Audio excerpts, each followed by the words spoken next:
my dreams, I walk free in the city streets. 2,500 days plus 50 weeks, doing hard time for these WikiLeaks, trying to bring the truth out. Man, it only gets you heat, and then they gag you.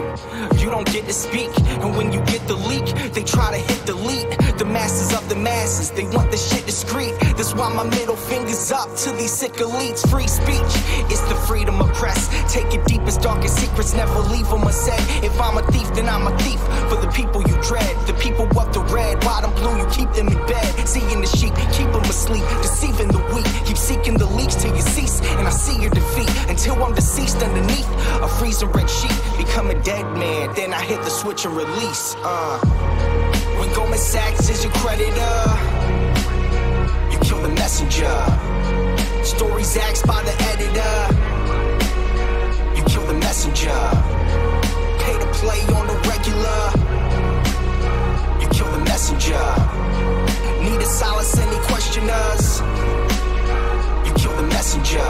And outside my window a figure quickly creeps. They dark as night like some motherfucking chimney sweeps. Whiskey what my Mickey keeps, dying in my kidneys weak. Silence of my risky tweets is what the grand jury seeks. I'm wanting peace like 7 years in Tibet. Now rest in peace like 7 years under threat. Cause I've released 7 vaults, they upset. They under the rape sentence, but the US still insists to rest. I guess it's a sin to take the truth and disseminate. MLK to Gandhi, take aim and eliminate. And I don't say I'm great, just wanna say what's fake. But if they kill me, a million others will take my place. The CIA's post like a knife the sharpest. All hypocrisy, lies, and heartless. They want to stop me, my life make my heart quit. Cause democracy dies in the darkness. When Goldman Sachs is your creditor, you kill the messenger. Stories axed by the editor, you kill the messenger. Pay to play on the regular, you kill the messenger. Need to silence any questioners, you kill the messenger. When the vote count is irregular, you kill the messenger. You caught spying on a senator, you kill the messenger. Removing voters from the register, you kill the messenger. Need to silence any questioners, you kill the messenger.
In my dreams, I walk free in the city streets. 2,500 days plus 50 weeks, doing hard time for these WikiLeaks, trying to bring the truth out. Man, it only gets you heat, and then they gag you.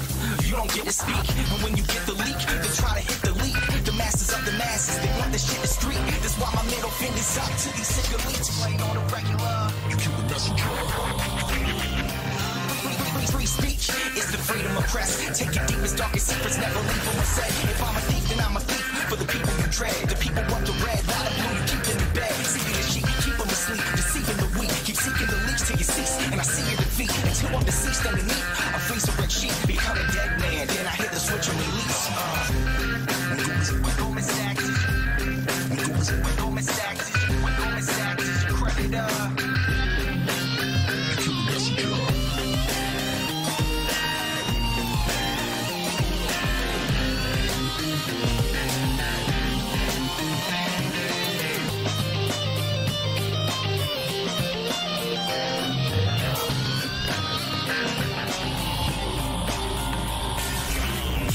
outside my window, a figure quickly creeps. They dark as night like some motherfucking chimney sweeps. Whiskey what my Mickey keeps, dying in my kidneys weak. Silence of my risky tweets, what the grand jury seeks. I'm wanting peace, like 7 years in Tibet. Now rest in peace, like 7 years under threat. Cause I released 7 bars, they upset. They ended the rape sentence, but the US still insists to rest. I guess it's a sin to take the truth and disseminate. And I'll pay the Gandhi, take him and eliminate. And I don't say I'm great, just wanna say what's fake. But if they kill me, a million others will take my place. The CIA's post like a knife the sharpest. All hypocrisy, lies, and heartless. They want to stop me, my life make my heart quit.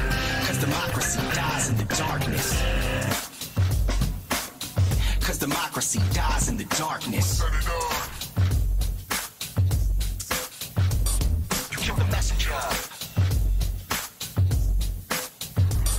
You kill the messenger. Democracy dies in the darkness.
See just a few lights in the background, and I can see the street lights every now and then. Okay.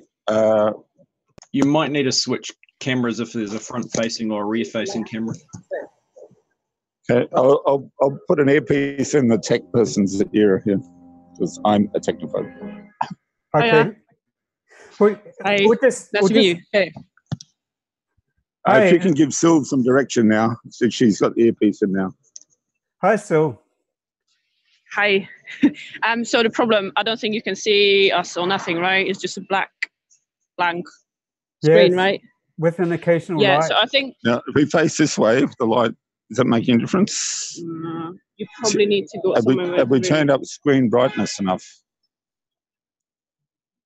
I'll take the opportunity to introduce our other panelists as you do that. Yeah, they want to put this on now. So we're very lucky to have Jose Rivera, again, bravely reporting from Ecuador. Hi, Jose. Okay. Hello, how are you? Very good, thank you. How are you? Fine. Hello, all. Yes. Yes, we can hear you. Okay, they've moved on to someone else now. It's not safe for Jose to show his face. And so that photo of a railroad track is from Jose. Jose tends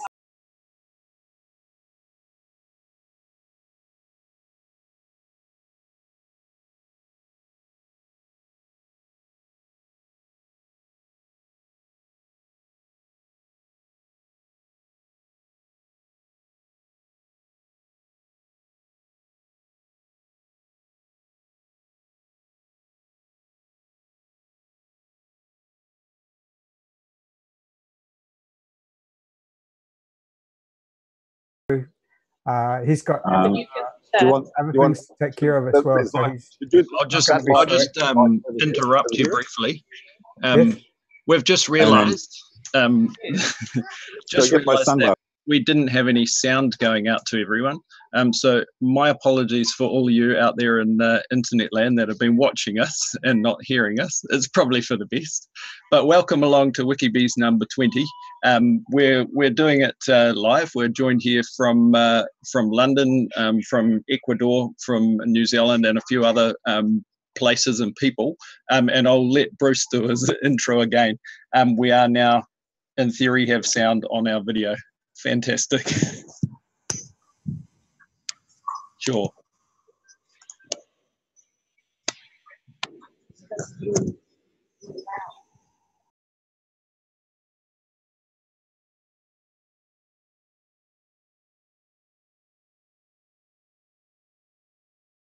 Did you click it again?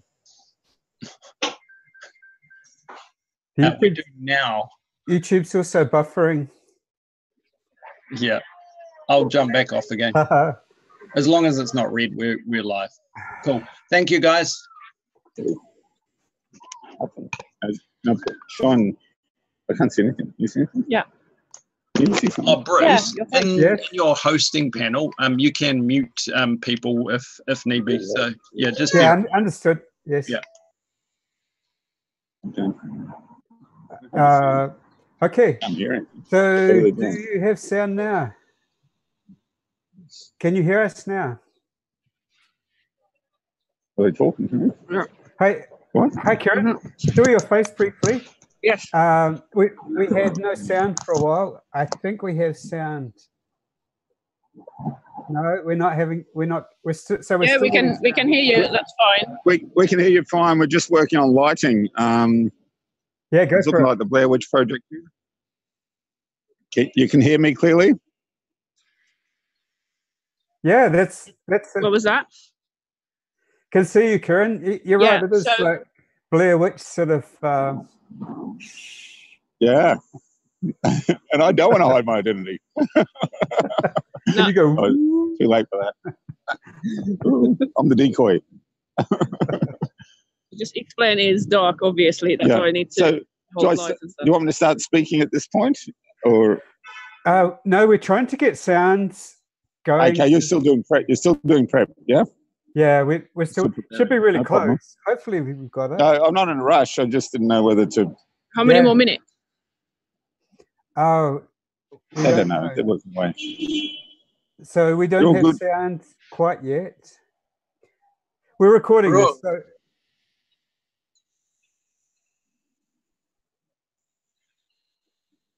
no. I have no criticism of anyone who's technically able at all. Believe me, I'm in awe of anyone who can flat out do my fly up my jeans. So I'm with you. Should use another metaphor. Okay. I'm running on nicotine and caffeine here, and I'm trying not to blow it in the face of my lighting assistants. Look at the light there. So one of the first things I'm going to do is introduce a song by Joe. Cool. Ready to sing? Yeah. It'll be like a variety show from London. That'll be fantastic. Bruce. Take this one. I'm going to hold that. Okay. I'll be your cameraman, and then you take that over. It's like being interrogated by the cops. You got this light, right?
And it's just a buffering problem. So I don't think I can post the link personally.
was Sarah Harrison and Julian Assange rescued him when he was abandoned by The Guardian.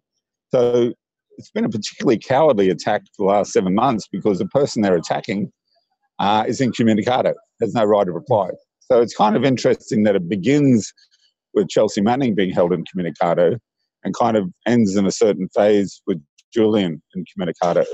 Our biggest fear, especially as an Irish Catholic, is that they may kill him when they enter the embassy. The last time the British SAS, who had a long history of killing unarmed Catholics in the north of Ireland in the 70s and 80s and 90s, last time they entered an embassy in London was 1979. It was the Iranian embassy. And two of the men had put their weapons down and had their hands on their head, and the SAS executed them. And they also executed Mairead Farrell and Sean Savage in Gibraltar, who were unarmed, never had any weapons on them that day.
And then mother was fearful of me, and the child tore away from mother and ran up and gave me 25p, and I was like, thank you. And I wasn't asking for it, but thank you.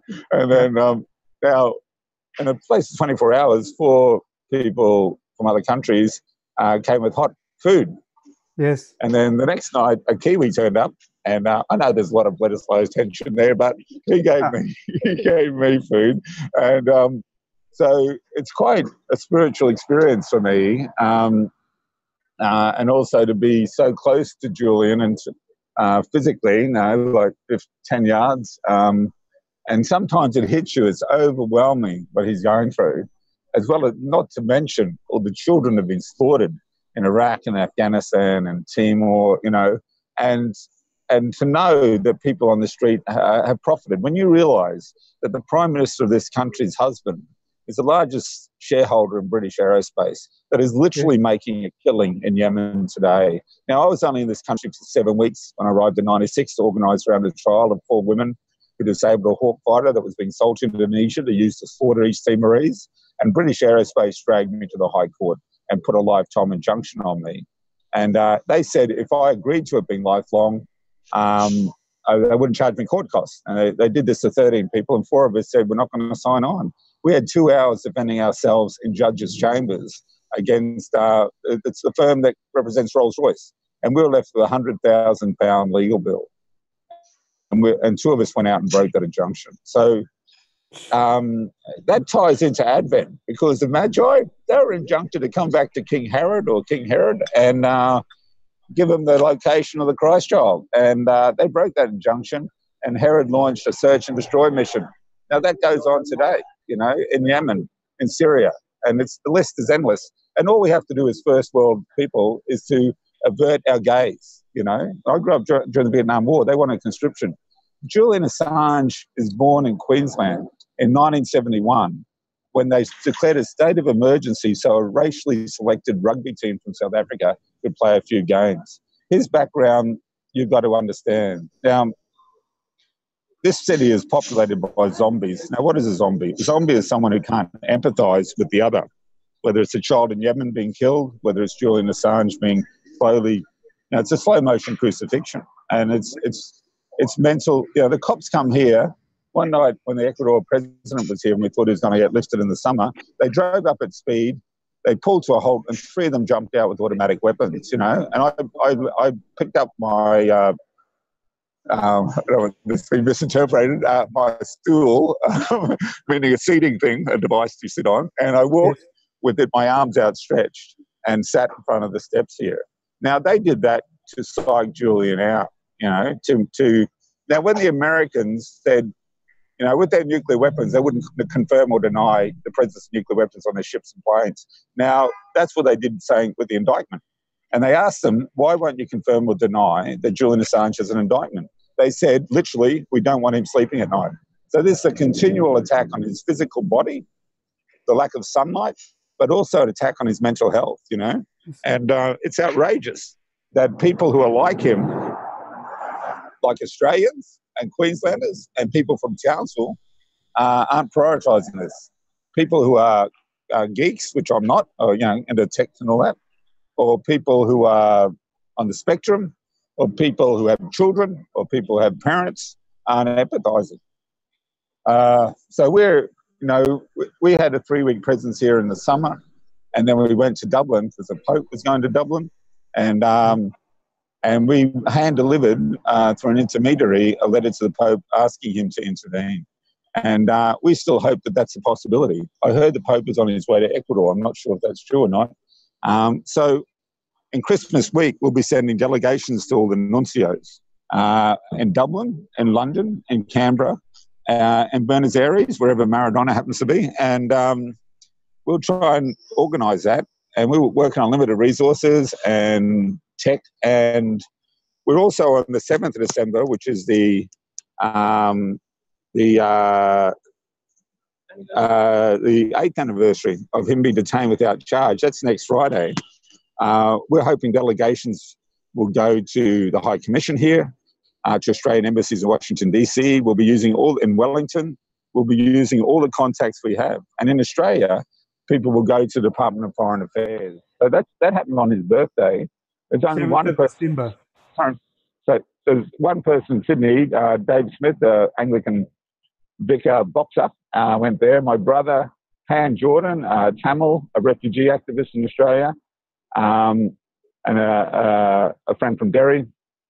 But we hope to get people to go to Australian and British embassies next Friday to bring Julian's plight to light, because he's become, like Manning was, increasingly invisible. And, people like Chelsea Manning need to lift their game, and people like Edward Snowden need to lift their game, because Julian Assange did a lot for them in terms of solidarity. Now, I'm in a position to say that because I'm a former prisoner of the United States. And I can tell you the jail they put me in, I had 23 men in my cage for 9 months in a room with 140 men. I was going to work white boy in that jail, and I was assaulted and spat at for the first month until the solidarity came in, and in terms of people writing me letters, and it made me more secure. Now, Chelsea's now a celebrity, and she needs to decide who she's working for, and she needs to leave the United States if she doesn't want to be dragged in front of a grand jury, given immunity, and her silence to be taken away. Because at that point, she'll have to decide whether to go back to jail, or a real jail, not a military jail where you get your own cell, where you're in the same subculture, but a real jail where they can have you raped and killed, where Julian Assange will end up.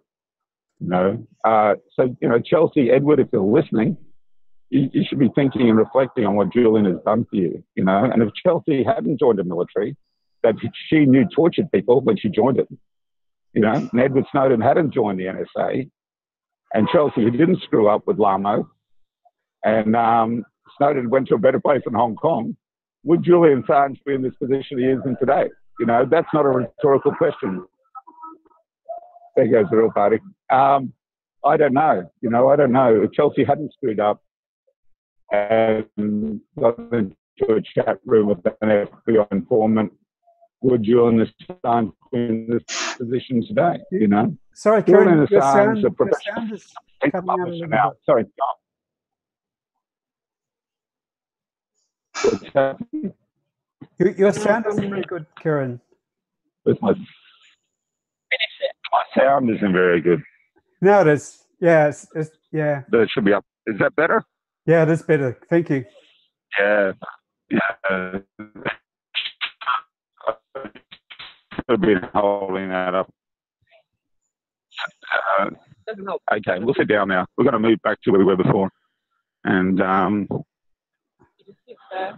okay, sorry for that rant, but okay, here we go. Oh, no, that's great. And sort of expected, Kieran, you're very articulate. Yeah. Well, sleep deprived as well. So, sometimes you get really angry. Sometimes you get really sad. Yes. Anyway.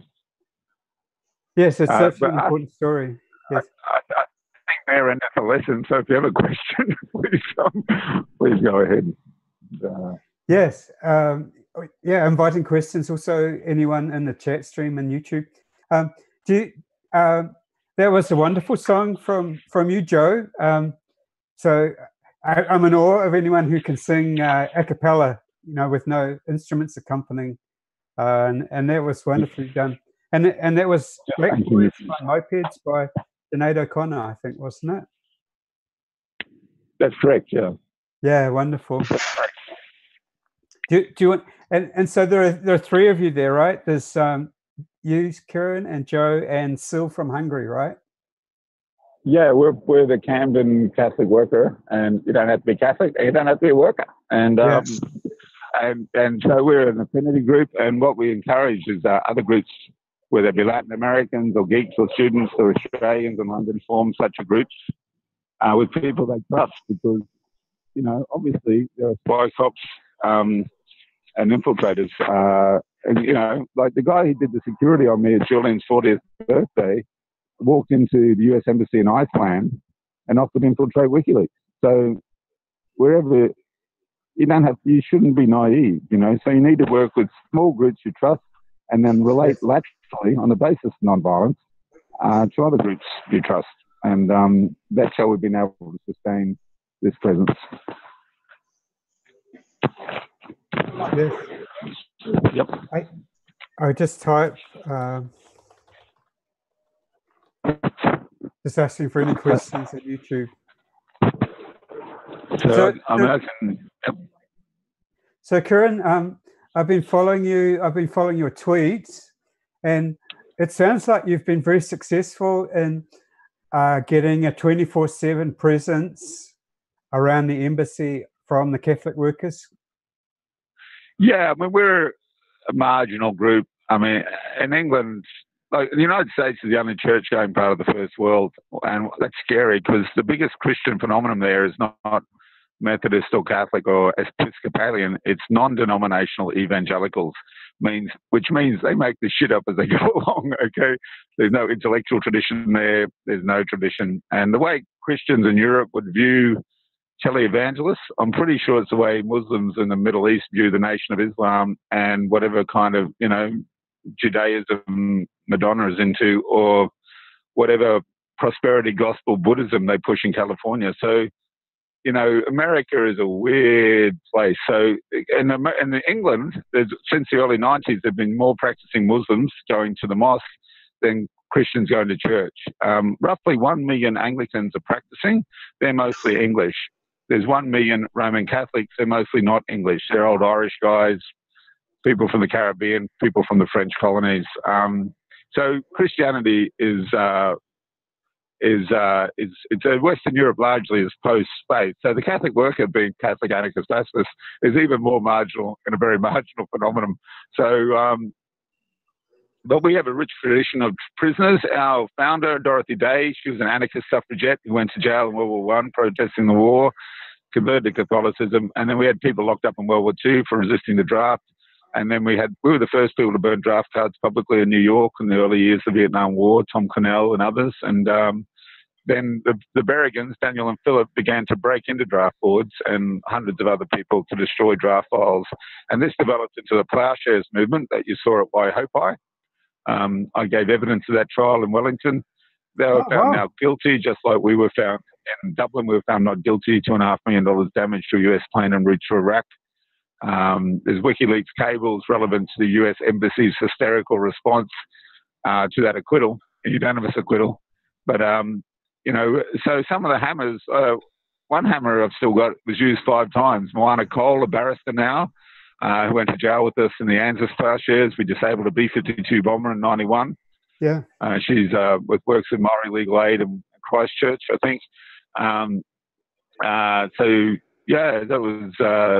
So that ploughshares tradition, the Catholic worker, the radical parts of the Catholic worker have dovetailed for the last 40 years. Now, we have 7 people in jail, 2 in jail, 5 electronically tagged at the moment, because on the anniversary of Martin Luther King's assassination, they went into Kings Bay, Georgia, nuclear Trident submarine base, and began to disable the Trident submarine. And one of those is Liz McAllister. She's 78 years of age. She's the widow of Phil Berrigan. Now, Dan and Phil Berrigan were on the front page of Time magazine, just like Julian Assange. And then Nixon and Hoover had a meeting about how to destroy them, just like they had meetings about how to destroy Julian Assange. And they were effectively marginalised from being central to a 50 million constituency of Catholics in the 1960s, now 70 million, to being quite marginal figures. Democracy Now! Does a whole hour program on Dan, who died at 96 a couple of years ago. I think Amy Goodman was actually in the room when Philip Berrigan died. Wow. So what's happened to Julian has happened before. Now, the more unique you make Julian or Jesus or anyone like that, the less relevant they are. So you got to say, who is he? Now, the best thing I've seen is the film Underground, an Australian movie made by the same people who did Balibo. And that should be handed out like Hare Krishna recipes from humble beginnings. This man has a sense of humor. This man has been at it all his adult life as a non-violent anti-war activist, And anyone who calls themselves anti-war still in New Zealand or Australia and is not active around Julian Assange has a lot of explaining to do. They really do, And some people get paid for being anti-war activists. And the people in this city, whether it's Amnesty International, Stop the War Coalition, who haven't come down to this embassy and stood in vigil or demonstrate in whatever way they'd like, really, it's very hard to take them seriously, because when the left collapsed in the early 90s, that space was colonised by NGOs. The last thing NGOs are non-government organisations. They're funded by the government, they're directed by the government, and they've occupied the space, which used to be part of the space of the revolutionary left, and which a lot of artists were around, where all the utopian ideas came from, that the Labor Party would co-opt and modify. So that's why the Labor Party looks so much like the Liberal Party in Australia now, because you've lost that constituency, and that space has been occupied by people who are paid to manage dissent. Aboriginal people who manage Aborigines. Amnesty will manage the whole prison. Now, the Amnesty International was initiated by the former chief intelligence officer of the IRA. He was anti-imperialist. Amnesty International folded with the first Gulf War when they supported the lies about Iraqi soldiers throwing newborn babies out of cribs, and they really soft pedal on the United States, as do the Irish Green Party about Shannon Airport. You got to ask, is that to do with MI6 infiltration, special branch infiltration, or is that just because they're cowards, or they didn't think Julian Assange was an ambulance worth chasing, ambulance chasers, and they thought that his name would toxify their brand because of the lies that were being told by the same government that lied to people about weapons of mass destruction in Iraq. That sent my godson, Ben Griffin, from the British SAS to Iraq to kidnap 15-year-olds. For the Americans then, anyone from 15 to 60, they lifted from those villages. They took them back to Baghdad. They lined them up. And then the Americans went down those lines and picked the ones they wanted. The ones they didn't want went to Abu Ghraib. Abu Ghraib was minimum security. The ones they wanted, they tortured, and some of them they killed, Now, Ben Griffin also has an injunction on him that he can't talk about any experiences of the British military. So this censorship of Julian Assange is not unusual. It's happening all the time. There are people in the city who are under control orders where they haven't been convicted of crimes, where their evidence, their defence counsel can't see. So there is a parallel universe. Now, Indigenous people can tell you about parallel universes, because growing up in Queensland, where when I was 8 years of age, Aborigines didn't have the vote. They weren't citizens of Australia. When I was 13, it was still illegal to cohabitate with a native in my state. When I went to jail, 30% of the population was Indigenous, even though they were 2% of the general population. They occupied a parallel universe, as did gay people in the 70s. Now, gay people have been mainstreamed, and the Irish have been mainstreamed now, But these were the other. And if you can't empathise with the other, you're really a zombie. And Julian Assange is being presented by The Guardian, by the liberal left, as the other. He isn't deserving of basic human rights, of sunshine. He should be sent either to his death, executed under the Espionage Act, or life imprisonment. Now, the place you need to Google is Florence, Colorado. That's where he's going. That's where Woody Harrelson's father died, the actor.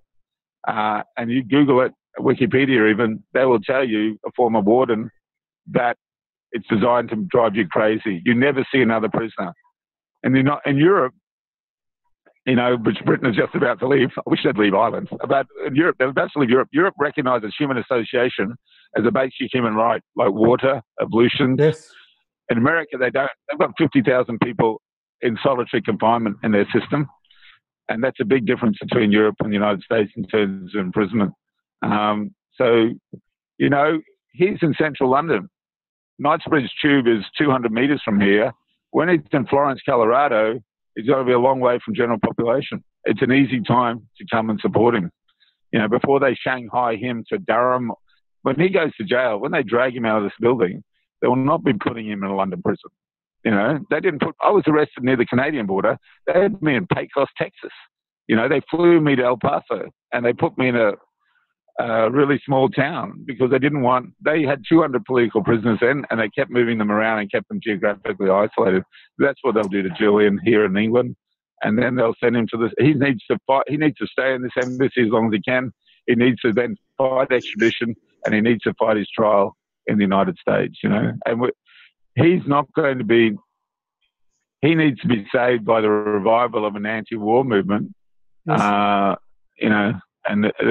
that know something about solidarity. Because when you march in your protests, like 1.5 million people did, you incite people like me to go to Shannon Airport to disable a US warplane and risk 10 years in jail. You incite Chelsea Manning to whistleblow. You incite Julian Assange to publish. Now, if you incite anyone, you're then obligated, no, this sounds too Catholic guilty trippy, but you're obligated to follow them through the courts and follow them through the prison time. Otherwise, you're just setting them up to be smashed, you know? And Julian, the more solidarity, the easier it is for a resistor to maintain the resistance. And we live in such an atomized world now, you know, it's terrifying. And because I'm old, I'm 58, I remember a world that wasn't like this. I remember trade unions. I remember radical churches.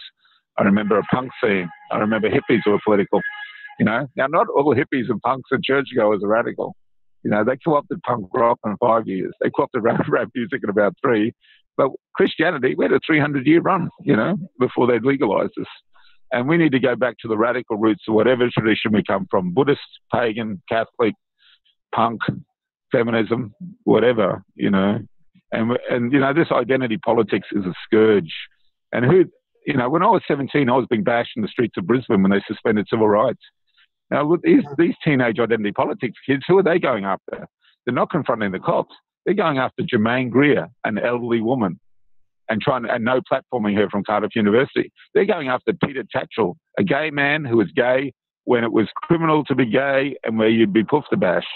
You know, they're going after me at the Anarchist Book Fair where I was physically assaulted in 2013 because all of us, Jermaine, me, Pete, Julian Assange, we're exhausted. You know, we've been at this a long time.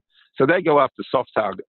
They haven't got the courage to confront the people waging war in their names. And it's got nothing to do with skin tone. The last cop that arrested me was an elite counter-terrorist officer in London, and he was black, you know, and I assume he came from the Caribbean or Africa. He was colonized. I'm from Ireland. That's where my people come from. We were colonized for 800 years. We're still colonized in the north. Now, you've got a choice once you're colonized. Do you join the colonizer and become a house slave, or do you resist them? And I choose to follow Jesus and non-violently resist them. My grandfather resisted them violently, you know, and that's your choices. And it's got, now the black guy in this thing, I'm the white guy, here's the black guy. The black guy had the gun and he had the handcuffs, and he took me where I didn't want to go. I was a white guy, but I didn't have the gun, thank God. And I didn't have handcuffs. So it's not about black and white, you know, it really isn't. It's about colonized, colonizer, and then what your choices are. You know, I'm Irish. I'm from an Irish Republican family. I'm born in Brisbane where the Indigenous people were totally liquidated. They were close to total. And I've got a choice. Do I, you know, go upwardly mobile as a second wave migrant or whatever?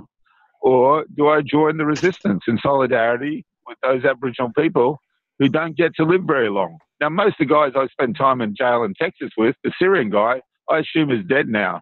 The Mexicans, I spent 500 Mexicans and 50 of us weren't. I assume a lot of them are dead because the second biggest mortality rate of Syria is the Mexican drug border war with the United States, you know. Mm-hmm. So, you know, I've had a pretty easy hand. You know, if I was giving this speech in Guatemala, I'd be disappeared and tortured, you know. If I was giving this speech in Indonesia or the outer extremities of empire, it'd be high risk, you know. It's a little risky here, you know. I don't know whether I'm going to end up being tasered here or bashed or whatever. That's a possibility, but it'd be a probability in some other places, you know. So because we're privileged at the centre of empire in Australia, New Zealand, the States, Europe, there's much more of an obligation for us to act up because we whether we like it or not, we reap from the killing of children in Syria and Yemen. And we've got to decide, are we zombies? Do we want to be human? What's a human what response to the killing of children and the torture of Julian Assange? You know? Yes. Okay. Yes. Thanks, Karen. I'm just screen sharing a tweet from Joe Morrison. Karen O'Reilly preparing for a port to Wikibees. We're almost sorted. Have you seen that tweet? No, but Joe's right next to me. So I could ask her, did you tweet something about this? Yes, about you. Like, yep. wrong. No, it wasn't wrong. It's a very nice tweet.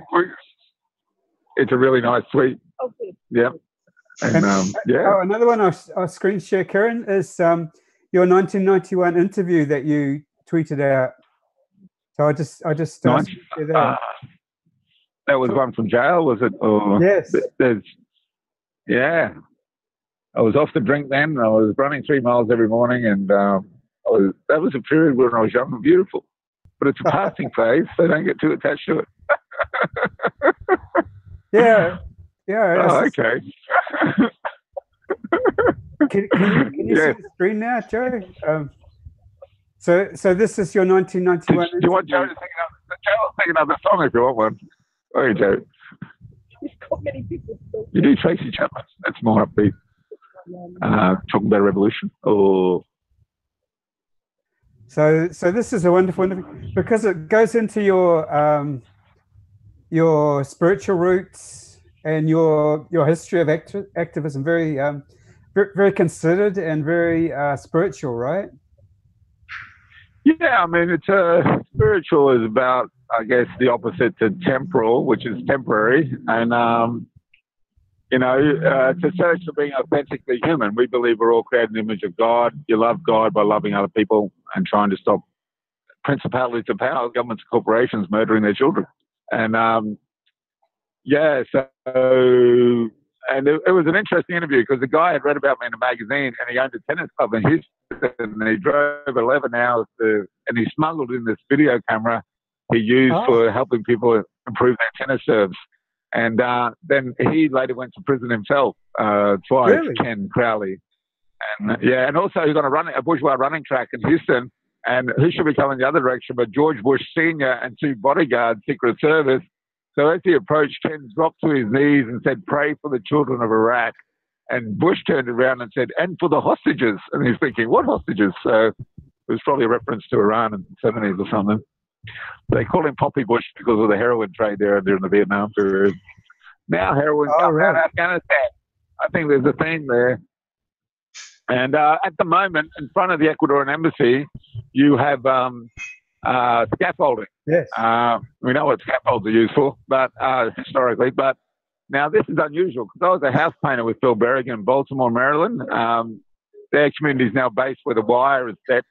And you do outdoors in the summer and you do indoors in the winter. Now, I asked the guy working on this job, I said, isn't it unusual to do a job outdoors in the winter because there's no light and it rains a lot and you got to stop work?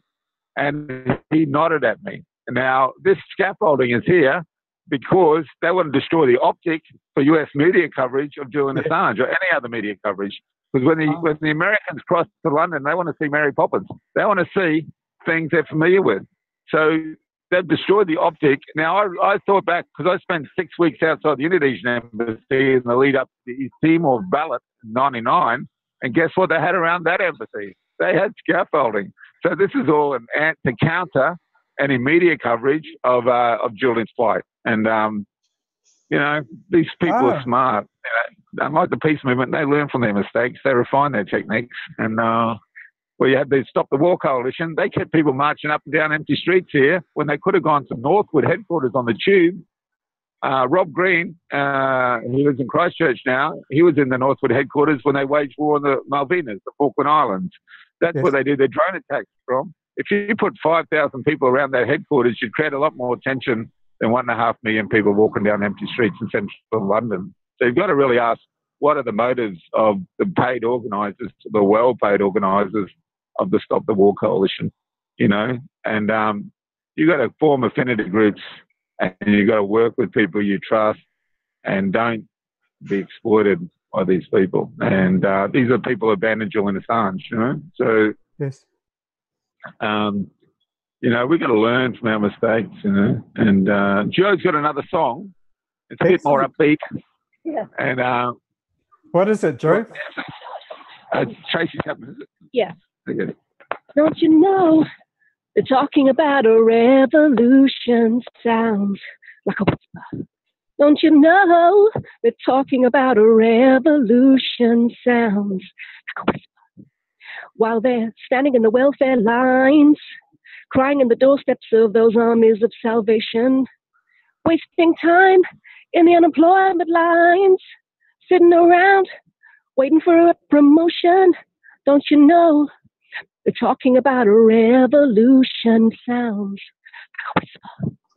Poor people gonna rise up and get their share. Poor people gonna rise up and take what's theirs. Don't you know you better run, run, run, run, run, run, run, run, run, run, run, run.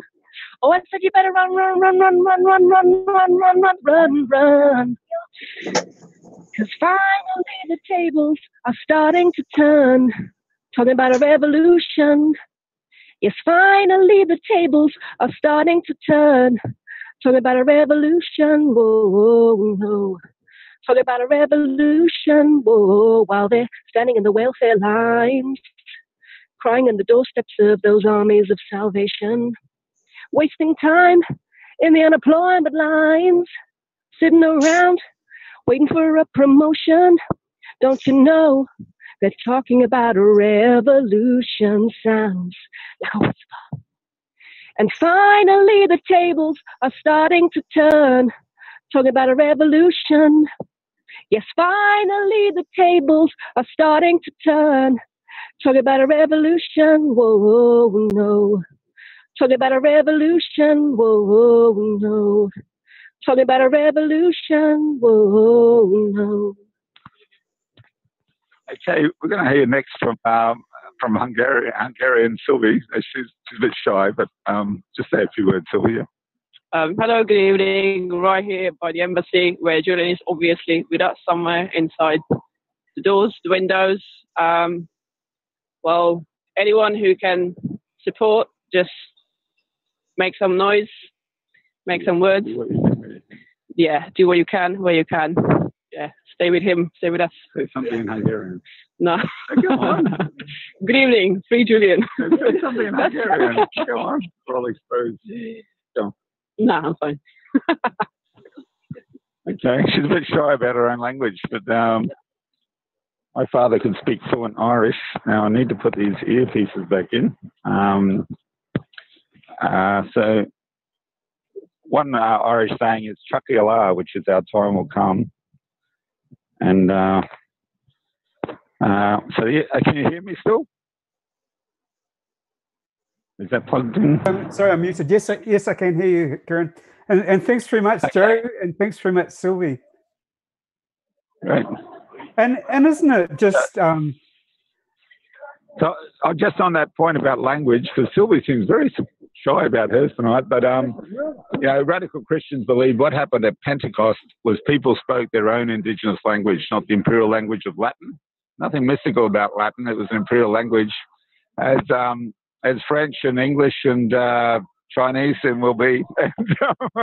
So what happened at Pentecost was the message was so universal to love each other that people understood across a linguistically divide, you know. So it's great. I'm trying to learn a bit of Irish, and it's good to learn. You know, obviously New Zealand people are more fluent in the Maori, and then Australians are like this, the Prime Minister of Australia can't even, you know, tokenistically say hello or good morning in any Aboriginal language, and that's outrageous. You know. Yes, it's coming back. Are you guys?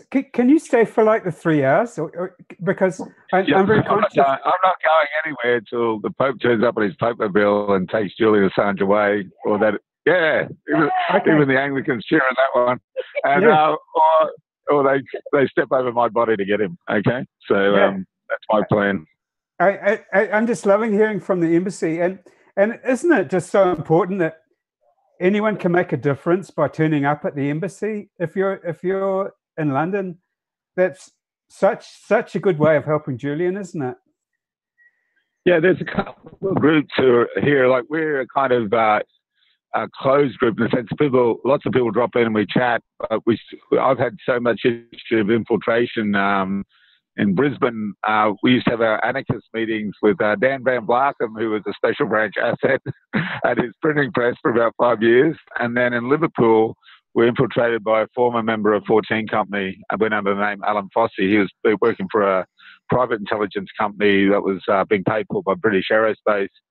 And then also at the London Catholic worker were infiltrated. And who else? A friend, Carmela, sadly committed suicide. She was an Australian federal police officer, infiltrated Nanda Marga in the 80s, and then joined them. Was actually, and then later sadly killed herself. So, you know, and the north of Ireland and the Republican movement was so riddled by British assets at the end. Stapatici is worth looking up. That we are cautious. So we have 10 people in our affinity group. It's called the Camden Catholic Worker, but as I said, we don't all live in Camden. We're not all Catholics. We're not all workers. Just to say, 3% left on phone. Okay, there's only 3%. There should be another battery backup here. Africa. That's the Saudi girl. I'm from Ireland. That's where my people come from. We were colonised for 800 years. We're still colonised in the north. Now, you've got a choice once you're colonised. Do you join the coloniser and become a house slave? Yeah, this was... Okay, that's it. That's mainly what I was worried about, that you would lose battery. So we've got a backup battery, but we haven't got a torch.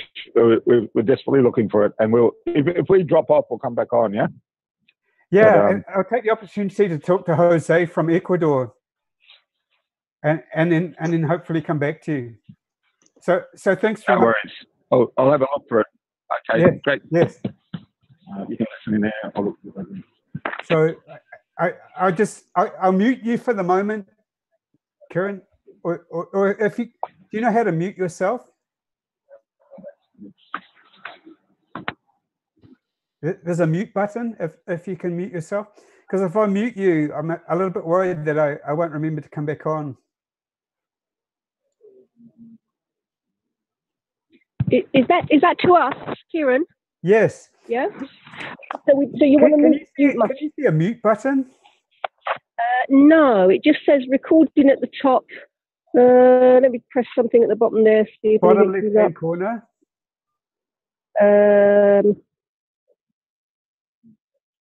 No, it's not it.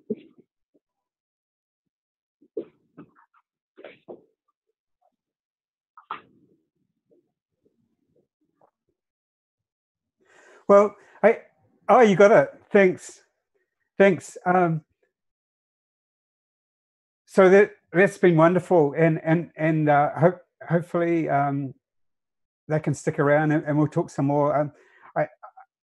I'll always give, I think, a lot of priority to the people outside the embassy guarding Julian.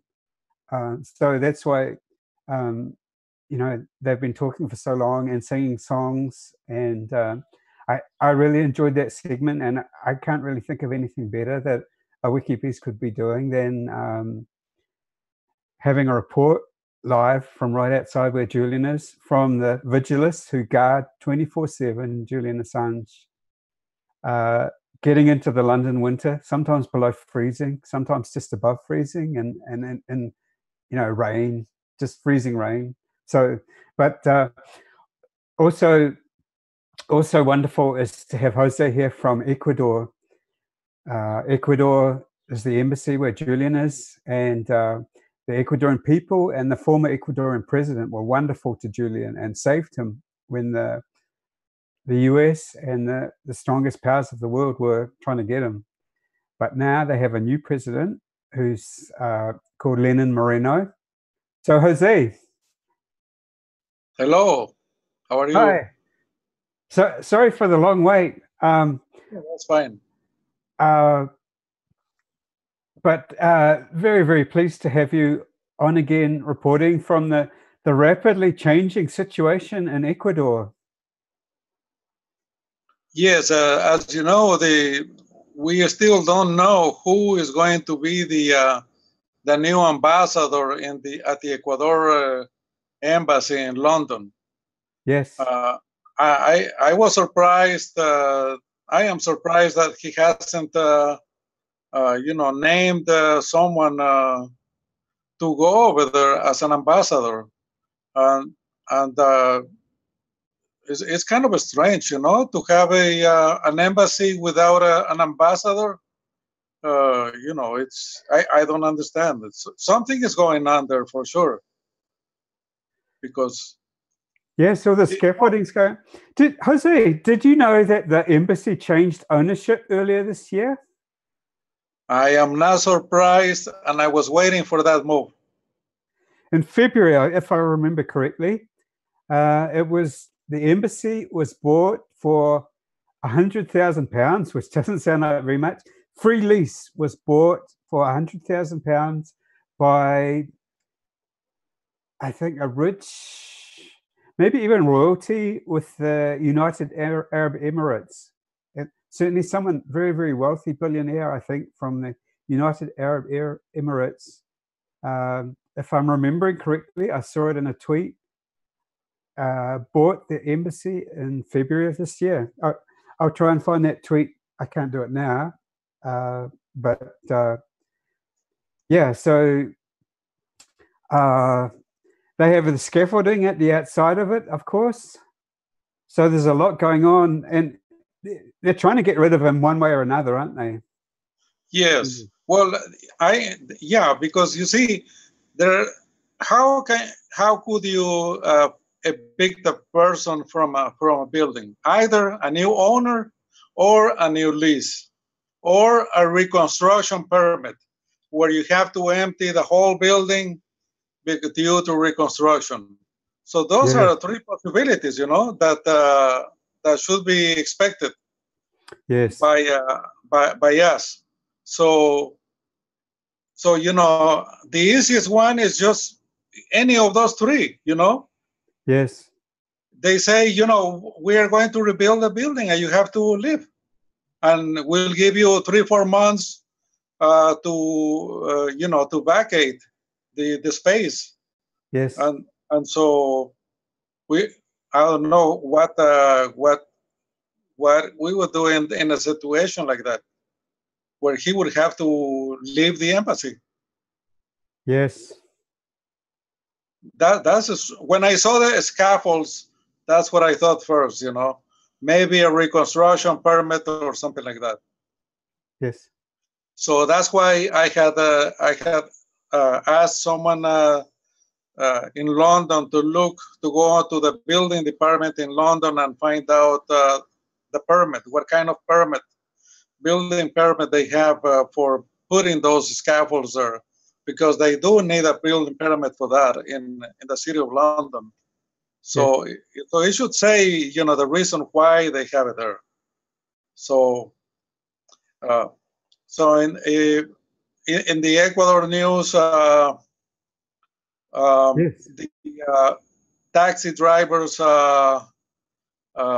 strike was averted. It probably was because they were threatened, the leaders, or they were just bought out, Yes.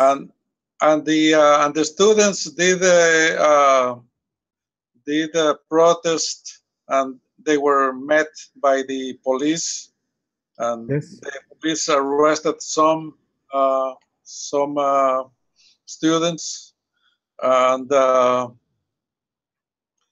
and we are waiting for, I think, jail Vice President Glass could die any moment. Yes. Yes, he could die any moment now. Any moment now, because his situation is really bad. His medical situation, and even the government. We have in Ecuador a special court which is called People's Court. Yes. And they did a medical examination on him and his conditions, and they recommended to change Glass to another jail where he's going to be guaranteed all the human rights that he's guaranteed by Constitution.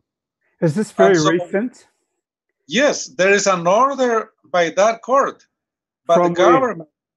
Yes, and the government is doing nothing. They are just taking their time, When was the order, Jose? I think it was around 4 days ago. 4 days ago. 4 days ago. I have the copy of the. Yes. So so the government has that judicial order, and they haven't moved. Also, yes, also Glass filed for a habeas corpus in the city where the jail is, and the court has not moved at all, has not made any pronouncement from the court. Nothing. They're just sleeping on the paper, you know. Yes. And you know, you don't need to be, a mathematician to add 1 + 1 is 2. You know, they're Yes. just waiting for him to die. You know, because Yes. Jose. Yeah. Yes. We do it every time, but we tend to assume that some of the people watching will be new. So I understand. Could you go right from the start and give some background on Vice President Glass, and also on even go back to Lenin Moreno and Rafael Correa and the situation with Julian Assange? Could you give a very basic introduction again? Sure. Well, you know, Lenin Moreno was the vice president for Rafael Correa for 10 years.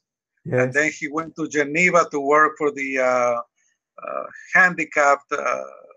They had a program there. And then in 2017, he went as a candidate for president. Lenin Moreno was a candidate for president, and Jorge Glass was a candidate for vice president. So Lenin and Glass were together on the elections. So they won the elections. And just a few months after Lenin became president. Okay, just one minute, that's fine. I can see this again. Thank you. Sorry about that. Sorry, yes. So as soon as Lenin became president, just a few months later, he sent to jail Glass. And because he Glass went to Quito, to a jail in Quito that was close to his family and his lawyers. And about a month ago, more than a month ago, he was sent to a high security prison for no reason. But the reason he was put in jail, the reason he was put in jail, what was the reason he was put in jail? We still don't know why. They made an accusation that was not even in the books, because they said Glass, you are accused of illegal association, but according to the to such law. But that law that they cited on the sentence did not exist anymore. And the illegal association was never proven. I mean, there was nothing, no proof, nothing. He was just the one-page sentence, which is ridiculous for a high court, is so, so unthinkable that you sentence a guy for the vice president, elected vice president of a country. Yes. Just with one page. Yes. It's so amazing, So, it reminds you of the protocol. The protocol is only, what, 1 page or and a half? Yes. And they sentence, because that's basically what the protocol was for Assange. It was basically a jail sentence, with including torture for every day, So So that's what we have now. This president is so it's so concentrated on doing his plan. Yes. So what was the real reason? Do you think that it doesn't make any sense? The reason they gave. What was the real reason? Do you think that he was put in jail? Well, Lenin. Glass, Vice President Glass, was on his way because he, just a month after they started the presidential office, Glass sent a letter to Vice President, complaining why he was doing all these changes. Yes. that were never talked about on the campaign or between them. Glass sent a letter to, when he was vice president, he sent a letter to Lenin complaining, hey, what's happening? What are you doing? Was it a public letter? Yeah, why are you doing all this, taking the country to the right? And so that's after that, Lenin Moreno sent the vice president to jail. So now, he has a beautiful family. He's an electronic engineer, and he's responsible for the modernization of Ecuador. And hydroelectric power, wasn't it? Right. Yes. So now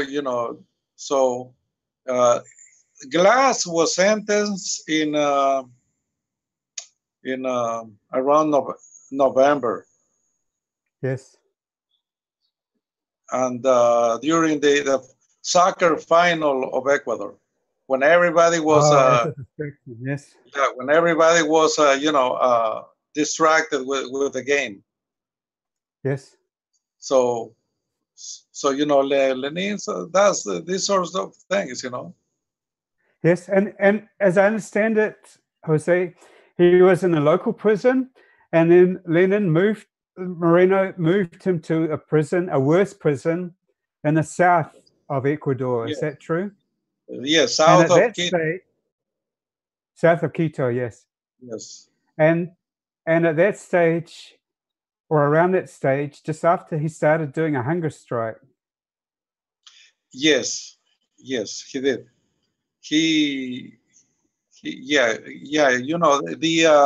For example, the jail where the cell where Glass is close to a trash dump of the prison, so the smell there is terrible. All these things, and for example, the report that the People's Court issued a few days ago, it says very clearly that there is a few contagious diseases at the prison. Wow. So he has an immune deficiency in his body. Oh. So he is there. So I'm pretty sure they sent him to jail, to die there. To kill him, yes. Oh yeah. And he's on a hunger strike, so he's going to be much weaker, and he's close to death. What I'm going to do, Jose, is I'm going to screen share your Twitter account, because it's a wonderful account that I recommend. I recommend people follow. So this is your account, Jose. Yes. I'm not sure if you're watching it. It's SIGUEM and then Ecuador at the end. And so I recommend to everyone, if you're interested in Ecuador, follow this account, and I'll show some of the recent tweets you've done. This is the mother. Can you see this photo as well, Jose? Yes, that's Glass' mother and Rafael Correa. This is Rafael Correa, who is the former president of Ecuador, very popular in Ecuador, and he's the one who saved Julian Assange, and he's the one who gave asylum to Julian Assange in the Ecuadorian embassy of London when Julian Assange could have been extradited to the US to face a life in prison, torture, terrible things. And Rafael Correa is now in Belgium. So this photo is probably taken in Belgium, do you think, Jose? Yes, in Belgium, about 3 days ago. About 3 days ago. Yeah. We've already retweeted that. So this is another one on Vice President Glass. Yes. This is from 29th, so again 3 days ago, I think. The Ecuador Defense Court issued a medical report. Oh yes, so that's what. Yes, it was 3 days ago. But that's the government response to the recommendation of the People's Court. Was a communication? Yes, the government is saying there, well, okay, we are ordering Glass to be taken to the hospital, but he will remain in the same jail, you see. So the catch there is that they want to keep him in this high security jail, where he's going to die either by a contagious disease or, you know, being killed by one of those criminals that are jailed there. But his hunger strike, he must be very close to death. You've reported previously that he was having heart issues. Yes, he has irregular heartbeats. He cannot stand anymore. He cannot stand up anymore. Wow. And, you know, these hunger strikes, when, you know, he's going to have some damage in one of the organs for sure, you know. Yes, if he lives. Yes. Yeah, because you cannot, you know, do a hunger strike for so many days and come out without any, you know, organ damage. Yes. Because organs damaged because, you know, the lack of, you know, of nutrients. Yes, and also dehydration, because you said that he wasn't even accepting water. Yes. So they must be injecting brine solution into his veins or something, because he would be dead by now, I would say, because he's been, that report that he was not taking water, that's what, a week and a half old or something like that. How long? Yes. Yeah. Well, you know, Bobby Sands, I think Bobby Sands lasted like 30 or so days on hunger strike. That's and famous Irish Catholic prisoner. Right. I think there were two more Irish guys who, I think one of them lasted for 41 days. Yes. On a hunger strike. Yes. So, you know, remember that Bobby Sands, he died from a heart attack. So, you know, so Glass is already having problems with his heart. So probably he will have a heart attack, you know. Yes, your organs keep on shutting down. So this is probably what, day 42, is it? Or something like that? Which day 42 of 42, the... Day 42, yes. So again, I remember I share your YouTube streaming. So this is a hugely dramatic situation that the vice president of Ecuador is in prison on a hunger strike and very close to death. This is from 18 hours ago. You posted that 41 days without. That was yesterday. On hunger strike, yes. So today's today 42. This is a photo of him, right? Glass. Yeah. Day 42. That's for day 42. Yeah, and can you see? It's a very nice photo of him smiling and hugging someone. Yes, when he used to go out, you know, in the country. It's so sad. And it's not widely known in Ecuador that this is going on. Isn't that what you said? Yes. The newspapers and the TV, nothing. They are not showing anything about Glass at all. It's as if he didn't exist. Yes. And the same with Assange. You know, here in Ecuador, no mention whatsoever of Julian Assange's condition at the embassy. Yes. Nothing, you know, as if, you know, they are blockading, they are doing a media blockade to, you know, Glass and Assange. Yes. So you've talked on previous WikiBees about how terrible the media is in Ecuador. Oh, yes. Yes. Well, you know, remember the campaign, that media campaign they did to create a law to have in Ecuador everybody be able to wear a gun. Well, the media campaign didn't work for them because we pushed them back as hard as they did and harder. So now I just read on the papers that they are making commissions, you know. So the media gives them all this cover, you know, the safety commissions and things like that. They haven't given up yet on the guns. So these safety commissions. So the situation is that the media tend to work for the government, and the government is strongly influenced by the US and the CIA in particular, as you understand it. Yes. Well, you know, remember the article by the Guardian that they made that story of that Manafort visited Assange. Yes.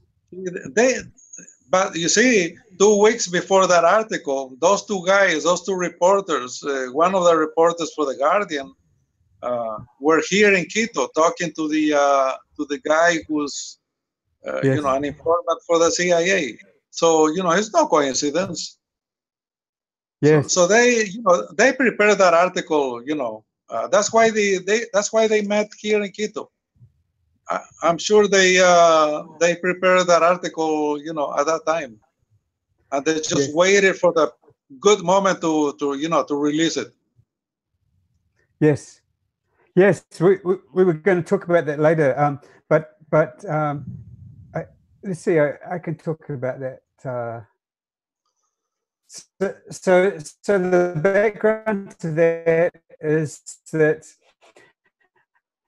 there was a fake news article posted by The Guardian that tried to connect Julian Assange to President Trump as a way of smearing him and associating him with Russia as well, I think.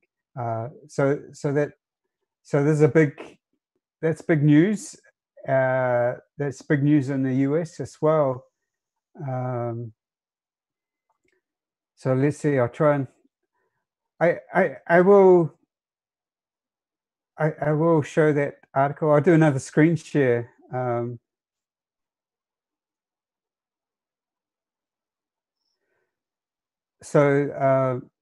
Because it does have an Ecuadorian connection as well, Jose. So you can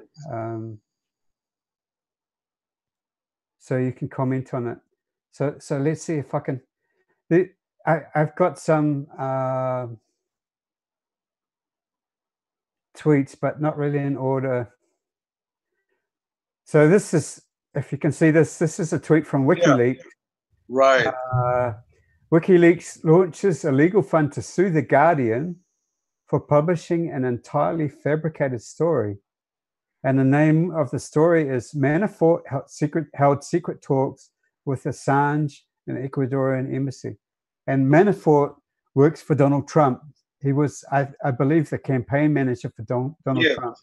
So they're trying to connect Julian Assange with Donald Trump in a less, say there is goings on behind the scenes between Julian Assange and Donald Trump, which there haven't been. And this story fell flat on its face, and it spread all over the world today. It's time The Guardian paid a price for fabricating news. So WikiLeaks is suing them for that. So let's see.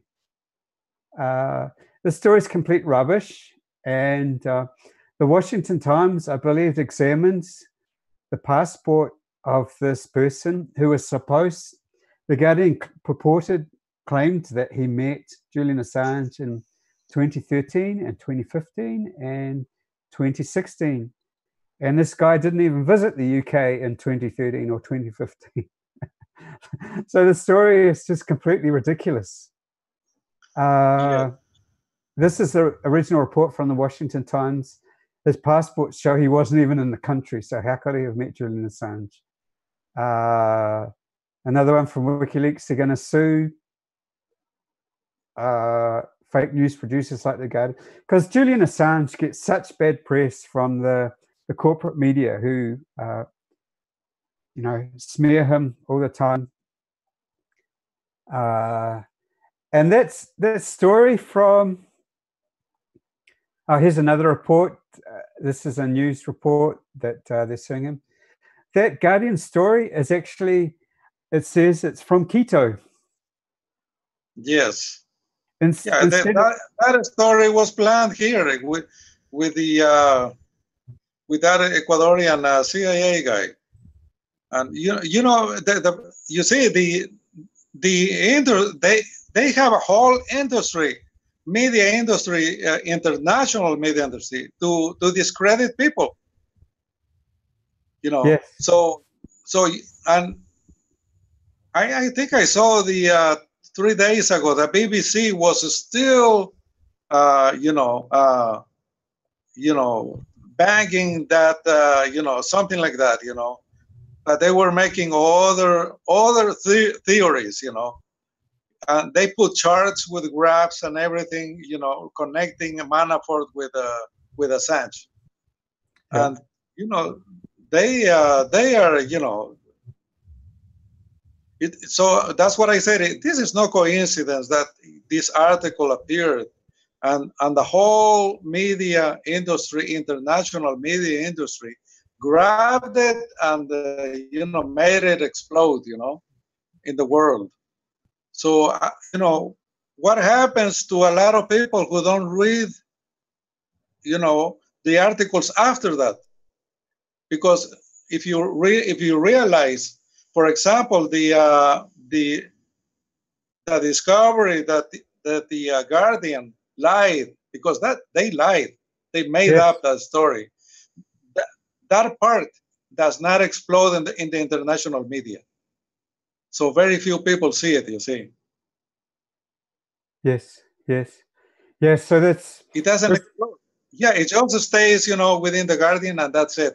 Because the international media didn't make it explode too. So most of the people know the first fake story, and that type of story stays with them because they don't know that that it was a lie. Because most people depend on mass media. So if the mass media doesn't make a mass international media retraction to a fake news, the fake news stays as truth. Yes. Yeah, so it's a very deliberate ploy that they they do a totally false and ridiculous story, easily disproven, but everybody hears the story and they don't hear that it's disproved.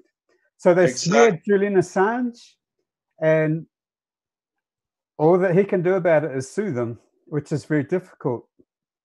Right, exactly. But you see, the suit, for example, did not become a media bomb, international media bomb. Yes. Maybe maybe 1 or 2 papers published it, but it was a small report. So that's what I said. The fake story still remains in a lot of people. Yes. So it's so this they don't you think that this fake story is preceding something that they planned maybe for Assange? Well, some people were speculating that it happened at about the same time as this news came out that there was a sealed indictment against Julian Assange. Exactly. From the United States. Right. Because for years, Julian's been inside the embassy saying, we know there's a sealed indictment from the United States. They want to send me to prison for a long time, even the death penalty maybe. And the United States wasn't saying anything. Actually, WikiLeaks proved that there was a sealed indictment because WikiLeaks leaked some files from a security firm called Stratfor, which is closely connected to CIA. And the Stratfor emails showed them talking about the sealed indictment for Julian Assange, speaking of it as a fact. And then what happened a couple of weeks ago was that it was supposed to be an accident that somebody accidentally revealed in court, in a court paper, that there was a sealed indictment. And then at the same time, straight after that, this story came out from The Guardian. So I don't know, they're strange.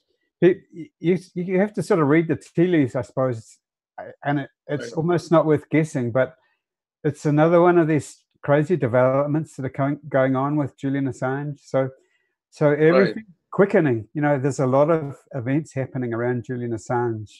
Right, exactly. Too many things at the same time. You know. Yes. That's why I was suspecting that maybe they have a plan of something. You know. We don't know what it is, but it's obvious that the Mueller investigation is also having an effect, you know, on all these things that around Assange, because as you know, most people don't know that, for example, Mueller has no evidence whatsoever about you know, anything about Assange, against Assange. Yes. Because and remind people who Mueller is. Yes, he is the special counselor appointed by Congress to investigate the Russiagate, the supposedly, interference by Russia on the United States elections. But they have not proved anything so far. Yes. Nothing. No. So this is something, there's no evidence, but it's almost like a cover-up or an excuse for why Hillary Clinton lost to Donald Trump. Right. And the connection with Julian Assange, there's no connection with Julian Assange, but they're trying to make a connection with Julian Assange. Exactly. They are trying to force a connection, you know. But you know, remember remember the trials, the trials of Guantanamo Bay. They had all these poor people that they sequestered in Asia and Europe, and they were blindfolded, drugged, and taken to Guantanamo Bay, and most of them were returned to their countries, with nothing, but they were at a court, military court in Guantanamo Bay, and my question is, that type of court was for what? Because they didn't, convict anybody. Yes. And so, Assange should. I was listening to what the person was saying, at the embassy. That's what I'm trying to say. If they are going to just, use just say, just because you are Assange, you are convicted. Basically, that's what it's going to boil down to, because otherwise, the laws that they are going to try to push on him that he violated, they cannot be applied to him. But if you are in jail, you are at the mercy of the judge. Yes. Just like Glass was. That's another Guantanamo Bay type of judgment. Yes. They judged him because he was Glass. Because the judge had the orders from Lenin to put him in jail. So no judicial review, nothing. So they just sent him to jail. So Assange should expect the same treatment, and no justice at all. No justice at all. Yes. So it's another example of what you've talked about in general, that Ecuador's new president doesn't obey the law and he's above the law. Yes. And and you know that the biggest ridiculous thing is that the vice president that Lenin chose to replace Glass is being investigated by corruption. So you know. So he put the first vice president in jail, replaced with a new vice president. Yes. And she is being investigated by corruption. And she's being investigated for corruption. Yes. Wow. So, but you know, they didn't send her to jail. Yes, I'll actually, you've been doing some tweets on this. Again, it's good to follow your account, and I'll show the tweets, at least a couple of the tweets. So it's on screen share. National Assembly voted tonight to ask Vice President Vicuña? Yes, Vicuña. Sorry, to resign due to corruption charges. I'll press on this link to see if it looks good. Because you've done other, it's just an article. Because you've done other tweets with photos of Vice President Vicuña as well. You see, here is the... Here she is, right? Right. Yes. So this is a... So here, right. So in that tweet, you know, what I'm saying there is that what the Constitution says, that in order to, you know, fire a vice president of a Republic of Ecuador, you need 2/3 of the votes in Congress, in the National Assembly. But before that, the Supreme Court, the Corte Constitucional, must first review the case and approve it so that it can go to the National Assembly. Yes. But Lenin Moreno fired all Supreme Court judges. So we have no Supreme Court judges to make that ruling, you know, to send her case to the National Assembly. So you don't even have a Supreme Court at this stage. Right. She cannot be fired unless only the National Assembly can fire her. Or if she resigns to her immunity as vice president, and then she submits to the laws of like any regular citizen. And she is not doing that. But you see, that's what Glass did. He resigned to his immunity as vice president that he had. Because as vice president, right. So you see, they tricked, Lenin tricked Glass. He told him, no, just submit it because we have justice in Ecuador. And you should trust our judicial system, that they will do justice to you. So that's what he did. Glass resigned to his immunity. Because he was tricked. Oh, that's so sad. Right. So little he know that was just a trick, a trap, you know. That was just a pressure, you know, they pressured him. If you have nothing to, they told him, if you have nothing to hide, just resign to the immunity. And, you know, the law is going to give you the, you know, declare you, you know, innocent. Yes. Because you are innocent. But that's not what they had other plans for him, you know. Their plans was to, you know, send him to jail so that they would do whatever they wanted. Yes. I mean, Jose, this is really one example, yet another example of a general, the overall picture for Ecuador is that it's in free fall. Because under the previous president, Rafael Correa, remember who was shown in the photo with from Belgium, under Rafael Correa, Ecuador was a very well-functioning country, wasn't it? The courts worked well. Yes. The economy was good. Yes. The whole civil structure worked well. You talked about the vice president, the the one who's in jail, actually helped with the hydroelectric. So Ecuador became quite self-sufficient with renewable energy, didn't they? Yes. From, Yes. for example, hydroelectric power. Right. So was it like about 8 years that Rafael Correa was president? Yeah.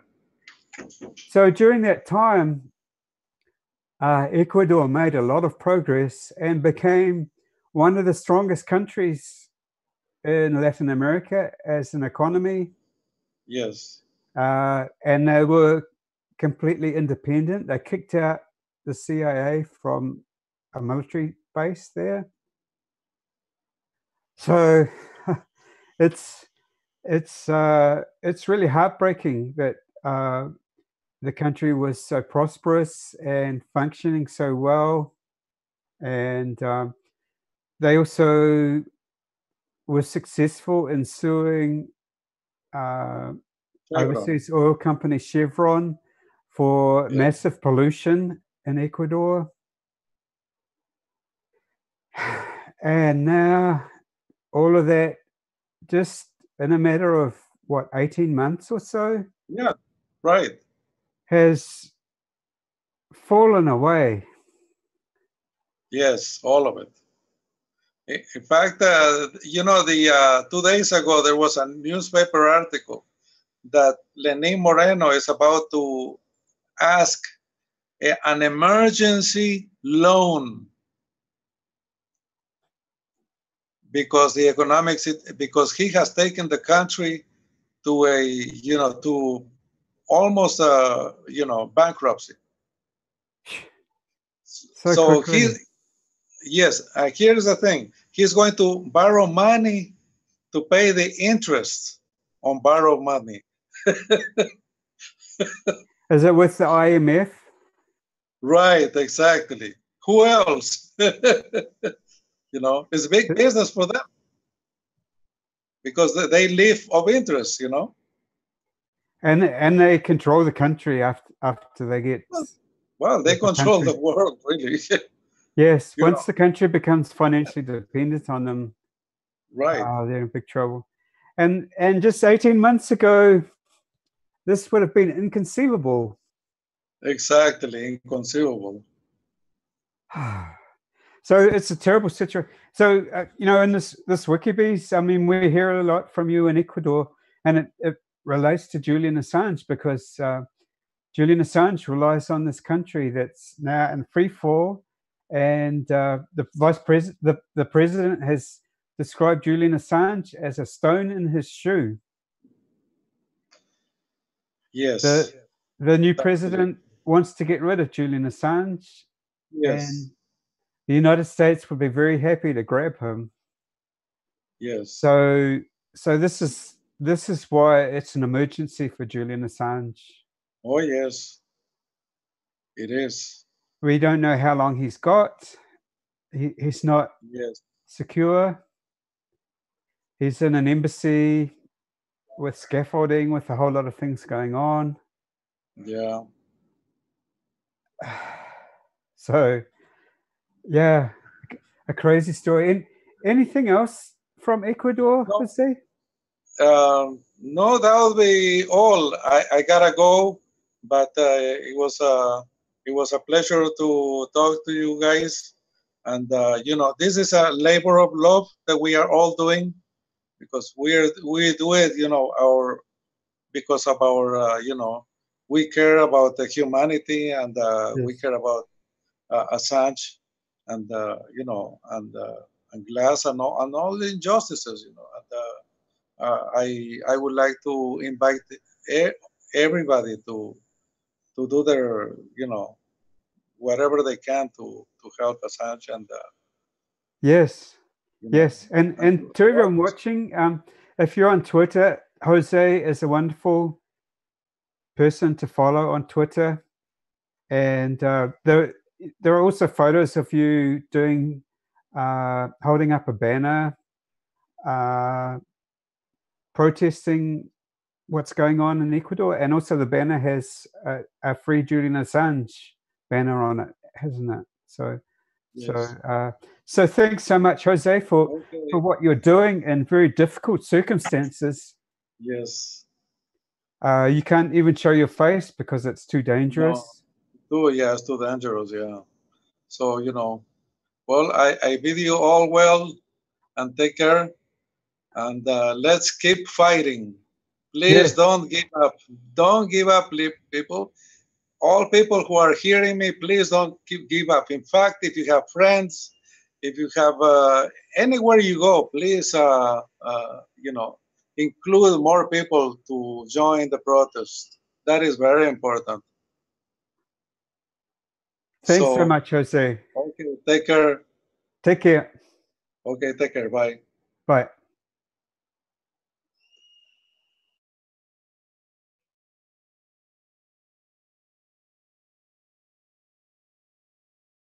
Hello, can you hear me? Hi, Karen. Welcome back. Yeah, we lost our backup battery, then we found it, then we lost the phone, but we found it, and we're back. Cool. Your lighting's not quite as good as it was before. No, we're collecting candles now. We're going pre-industrial. I'll go. While the candles are being assembled, I'll go under a street lamp and see if that helps. Cool. And so these three buildings are owned by the royal family of Qatar, or Qatar, as they say in America.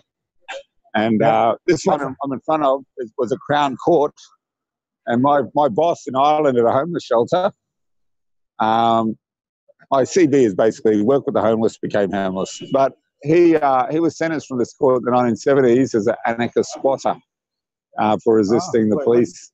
And now it's elite apartments. So we can't see much, Kieran. We can only see one bright light. You see me now? No. Okay, Joe's getting the candles, so it's just going to be my voice for a while, I think. Yeah, cool. Okay. Yep, she's lighting the candles. So we have a shrine here, as I mentioned before, also to the two journalists who were killed in a collateral murder. Footage Namir Noor Eldin and Sahid Chamar, and they were working for Reuters, and we really should know their names, because journalists, they should protect their own, And that's the most famous story. I'm just giving basic background. That's the most famous story from WikiLeaks. Their most famous release is in 2010 they released it, I think. So, it's very similar to the Balibo 5, Greg Shackleton and the other four whose names I should know. I've met all their families. I'm pretty useless at names. I'm very good under police interrogation because I can't give anyone up. But, that Greg Shackleton wasn't honoured by Australian journalists. He was from Queensland, like Julian and myself.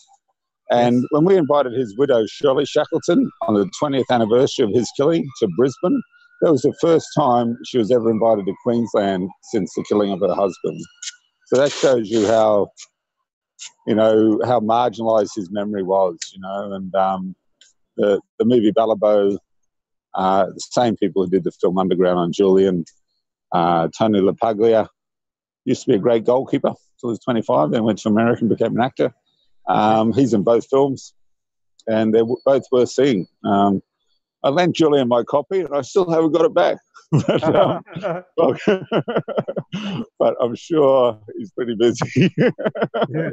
But it's a great one to keep and circulate amongst friends and things, I wasn't really familiar with it when you mentioned it, Kieran. Could you give a little bit more background on it?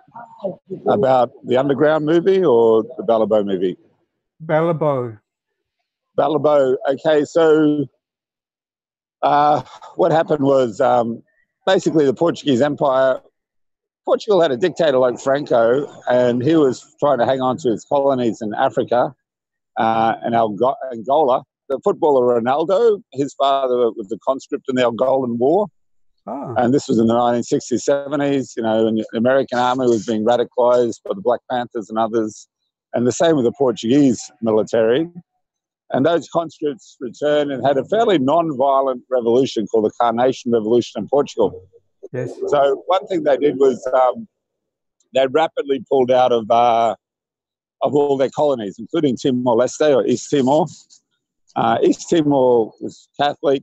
East Timor is the most Catholic country in the world. It's 97% Catholic.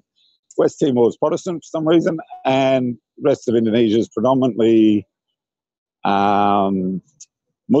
And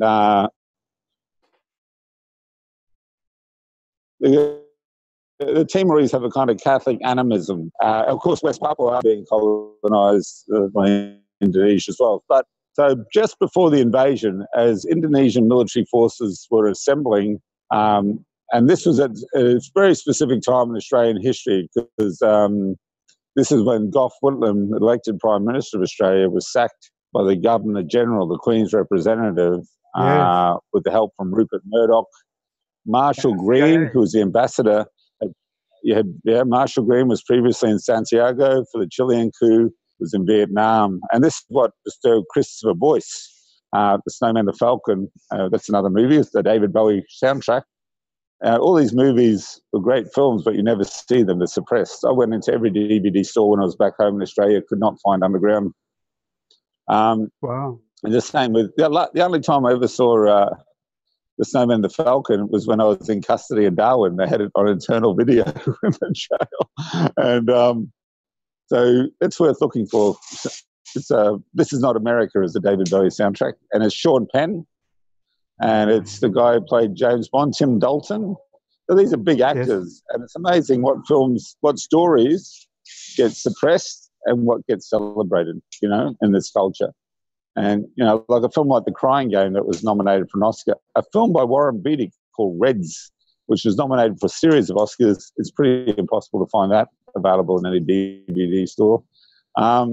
So under Balibo, in October of 75, they went down to the border of East Timor, West Timor, to a small town called Balibo, and they filmed the Indonesian Navy amassing for the invasion.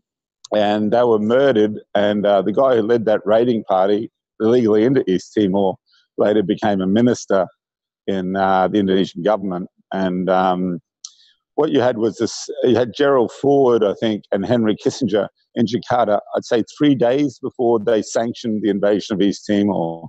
So the Indonesian military, fascist, killed a third of the population. And Australian Catholics have to ask, why is the genocide of Catholics in the neighbouring country to Australia not a big issue in the 70s and 80s? Is it because they're not white? Maybe, possibly. If it had been happening to white Catholics, maybe the bishops sort of got off their ass and done something. Jose Ramos Horta was banned from Australia, just like Peter Tatchell, who was born in Australia, is banned from returning, just like Julian Assange has not been reissued a passport after his one lapse early this year. I was here the day that, outside the embassy, the day that Australian bureaucrats came down from the Australian High Commission. That's the first time in 7 years that they made any physical contact with Julian. I confronted Alexander Downer outside of the Commonwealth Heads of Government meeting with two other friends as he strolled down the street. And I said, Mr. Downer, just the man I want to see. Australian citizen, you're not really doing your job. Australian citizen Julian Assange detained without charge. And he snidely turns around and goes, he's Ecuadorian now, Yeah, I'm Australian, I'm Irish, I'm a dual citizen, right? Julian Assange is an Australian and he's an Ecuadorian. So that came from Downer. That's why they're having difficulty. That came from Downer, who also is in bed with the Indonesian military. And these pompous prats end up with gigs like ambassadorships after they finish their apprenticeship as Australian politicians. To be a politician in Australia, for a lot of them, is just a stepping stone to some international organisation. So, the joke used to be about Gareth Evans, who wanted to be the UN Attorney General. And there's film footage of him popping champagne corks with the Indonesian fascists flying over the Timor Sea to divide up the gas reserves. And the joke, people used to call him Gareth Evans after Boutros Bar, whatever his name was, who was the UN Secretary General at the time. Yeah, so these people, whatever your ideology is, whether it be Catholic, Social Democratic, or Labour Party, Communist, anarchist, you've always got the element of corruption, Yes. And, and it's very hard to co-opt Julian Assange or corrupt him or buy him off. And that's why they're scared of him. Jimmy Dore quoted Oscar Wilde recently. He said, Oscar Wilde, who was prosecuted by Carson, who created the North of Ireland statelet, sectarian statelet. He was the prosecutor in the Wilde case. And unfortunately, Oscar thought he was on stage instead of a courtroom and lost that case. But Oscar Wilde said, if you tell people the truth and don't make them laugh, they'll want to kill you, Right, yeah. And the role of humour, and why I do a lot of it, is to decrease stress in social relationships, So that's why you have Carry On movies in British, because they're so repressed about sex. You have comedies like Carry On up the Kaiser or something like that. I know, up to Congo or whatever it was. So the role of humour is to decrease stress. Now, Australia is full of cynicism. It's full of cynicism about Julian Assange, but cynicism is as a cover for cowardice, especially in relation to Julian. So they want lights. They want to see me. They can't see me. Yeah. Where's Joe? Over there. Okay. Trying to get some light on the subject. But so people confuse being wise with being cynical. And one guy walked by us last night, a rich guy, and goes, "Sad loser," about Julian. And I yelled after him, "You lost in Iraq, you lost in Afghanistan, you lost in the north of Ireland, and you'll lose here on Hans Crescent." So, in terms of losing, are they winning in Iraq? Are they winning in Afghanistan? Are they winning in Ireland? I don't think so, I don't think it was ever their intent. Yeah, so... Just self-perpetuate the war and keep spending the money. Yeah, if you attack someone who has no right of reply, you are a coward, And it's like beating up someone who's bound and gagged, And these American movies that celebrate, the born conspiracy people, who celebrate American Nazis who assassinate people in their beds, And Hollywood is churning that shit out, And a film like that's easy to find in DVD store in Australia.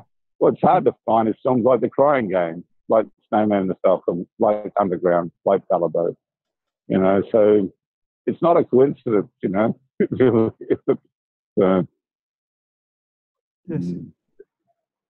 It's sad, So, but you meet good people like this Saudi corporate lawyer. Just took our battery to be charged, A guy who, then the other night a Kiwi chef dropped off, and then another night the guy turned up and it was a Tamil from Sri Lanka. They've suffered a lot, and he gave us free food. And then you had the little boy coming back with a 25p. For Christians, we believe the kingdom of God is within you and present at play in the world, and you just got to tune in like radio frequency. And some days you get a really clear signal. And some days it's pretty fuzzy, but it's there. It's there in the child who turns around to give up what he thinks of the homeless person, 25p. And it's there in like some of these Harrods security guards. Some of them take pleasure in harassing me. And some of them feel very guilty when they're ordered to do that. And some are refugees from wars, and some are veterans of those wars, And they respect us. They don't understand why we're here, but initially, but they respect that we're here night after night after night through the night, So, during one shift a few weeks ago, one guy came by and I said, I'm tidying up. He said, no worries, and gave me a chocolate bar. Another night, some guy patted me on the shoulder and said, good to see you. So, you don't want to judge people at all. You want to learn about them and see why they do what they do, Yeah. And, a lot of people have been abused as children and act out. And, I've spent years in jail with people who are in for killing people. And have done terrible things, you know, and some are psychopaths. There's always a certain amount of psychopaths, but some of them have just been abused from the get-go, you know. So yes. So leave candle. You want me to hold it? Can you pass me a candle and I'll hold the candle? So you're still having no visual there, yeah? No, nothing. Just occasional flashes of light is all. Okay. I think Sylvie's going to get a torch now, and we'll go back to where we were before, yeah. That is fine. No, your voice is good. How far are you from Harrods? Okay. We got a whole lot. Sit down. Okay. I'm now away from my whiskey and beer. I just wanted to stop in and say hi and bye. I'm just off work, but doing great stuff with WikiBees. Yes. And I'll catch you all at the other stream. I'll keep watching and here for technical bits, but it'll get a bit noisy here shortly. So awesome to see you, Sharon, and Bruce. Carry on. Catch you. Yeah, cool. Thanks very much, Joe. Cheers, guys. Cheers. Yeah, where I'm sitting now is 30 meters from Harrods, and I'm sitting in front of the Ecuadorian embassy. Okay.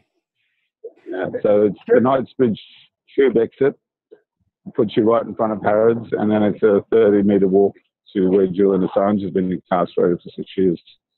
Oh. And when you consider, you know, as I said before, 1.5 million people marched against the war that he's in trouble for exposing, not many people have made that walk, you know? Yes. So okay, we're juggling a can of Guinness, a phone, and a candle here. Right, we've done it. Okay. It's all good in the hood. Yeah. And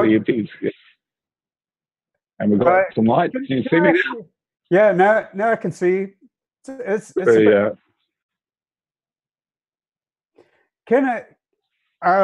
I'm just curious, so I can't help it.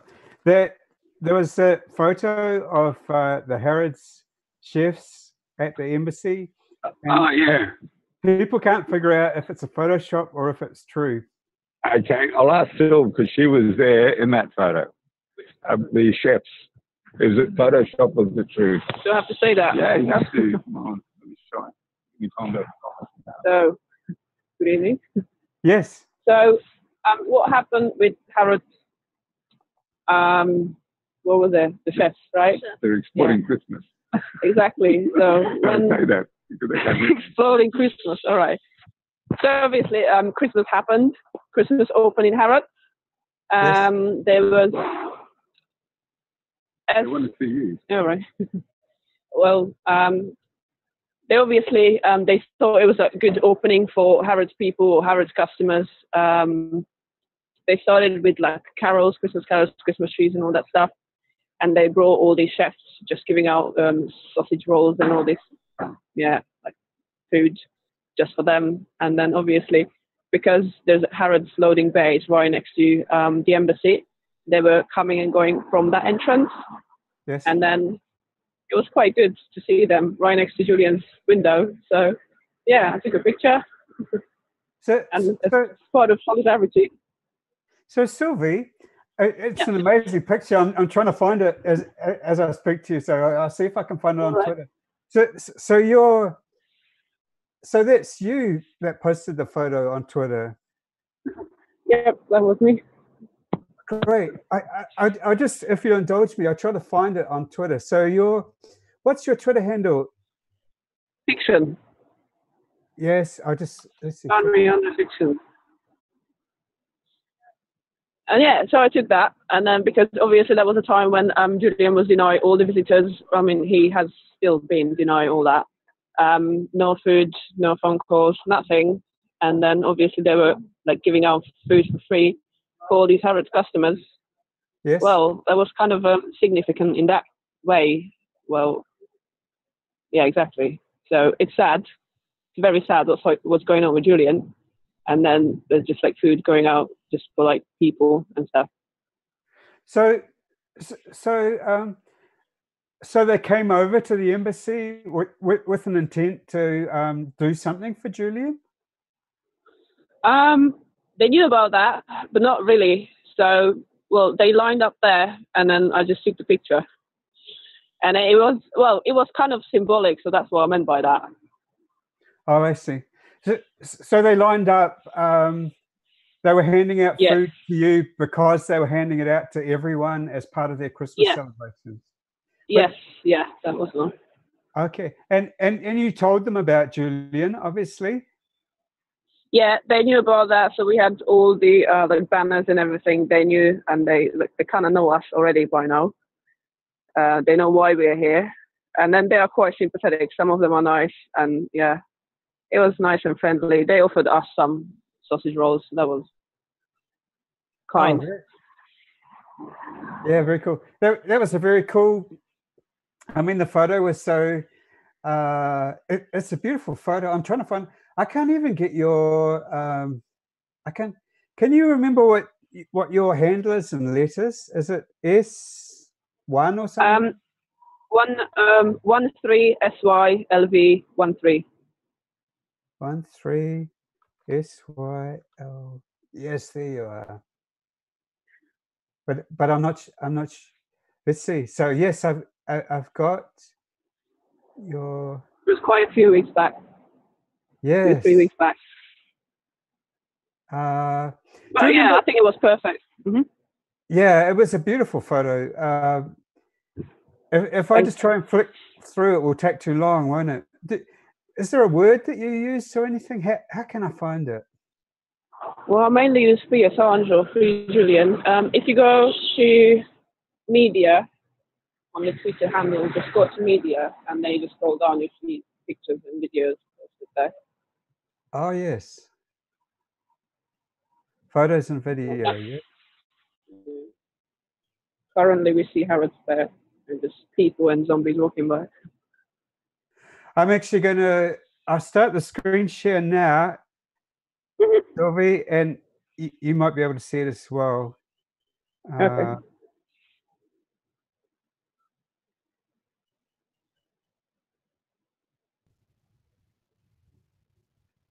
So this is all of your media tweets.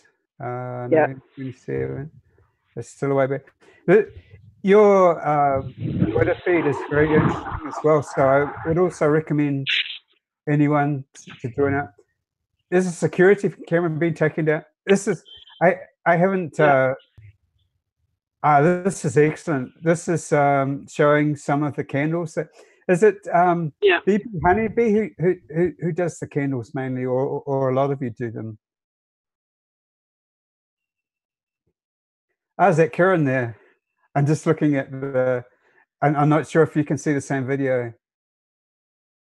There's Karen reading something, but I'm trying to get back to the. Let's see, we're November the 17th. So this is only media photos. There it is.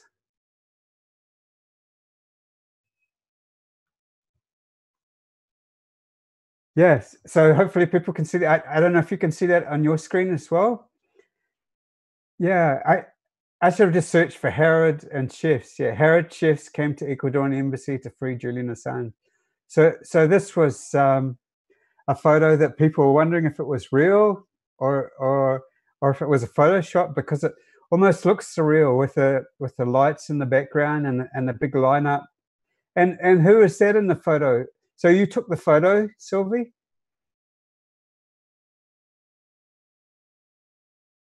Sylvia, are you still there?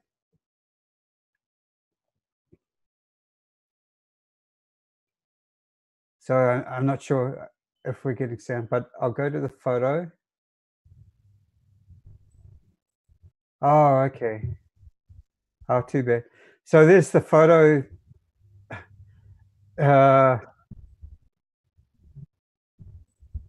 Yes. I feel bad now thinking it might have been a Photoshop, because it's just so incredible. I mean, it's taken at night, but with the lights in the background, and then I'd like to know who the lady is. If Sylvie took the photo, I mean, who the lady is. So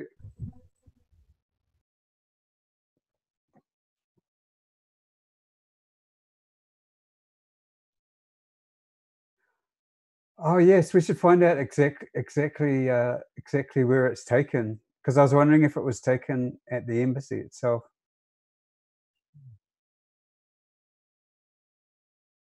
Oh, is that where the lights are coming from?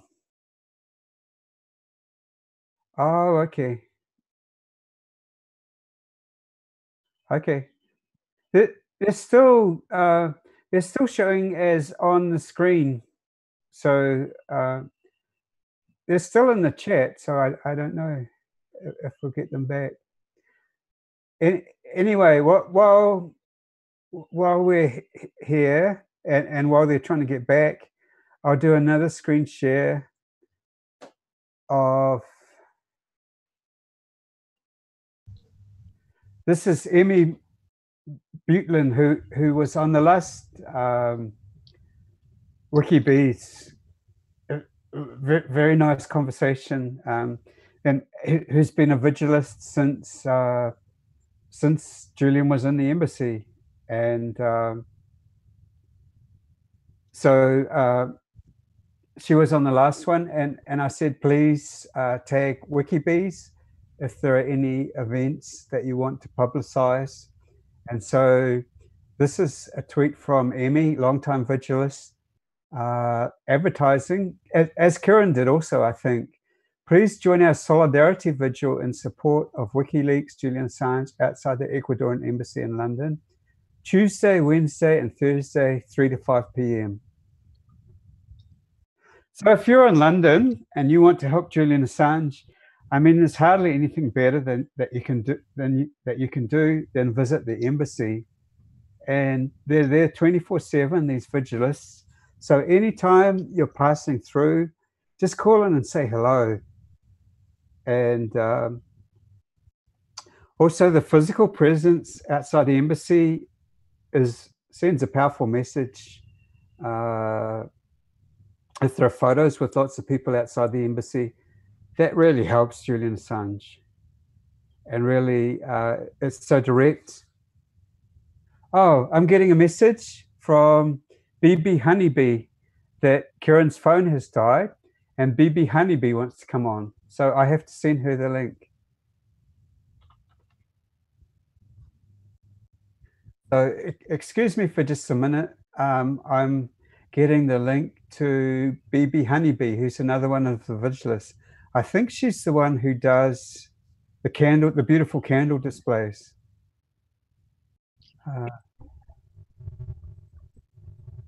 Yes.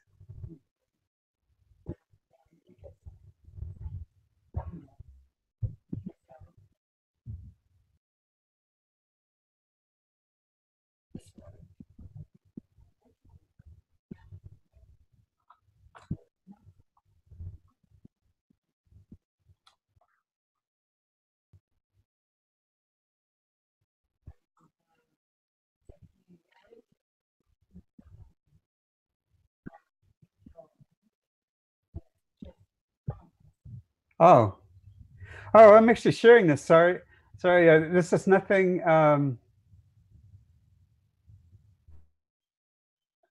Apologies if that was a breach of confidence, BB Honeybee. I didn't realize that I was sharing the Zoom, but that was me going into. I also shared a little bit of the mods channel, so sorry for the breach of. It's a very open. What I was showing there was the Discord, which we all use to help us in our work. So Unity for J works from the Discord platform, which is a gamers platform, but it's very useful for doing work for Unity for J. This is where we organize the WikiBees and all of the live streams, etc. I'll actually go back to a public area since I'm talking about it, I'll screen share it and show you.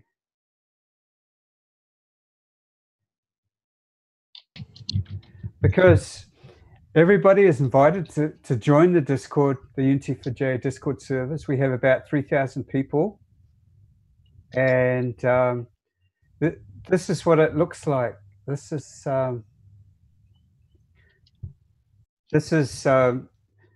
the Twitter channel.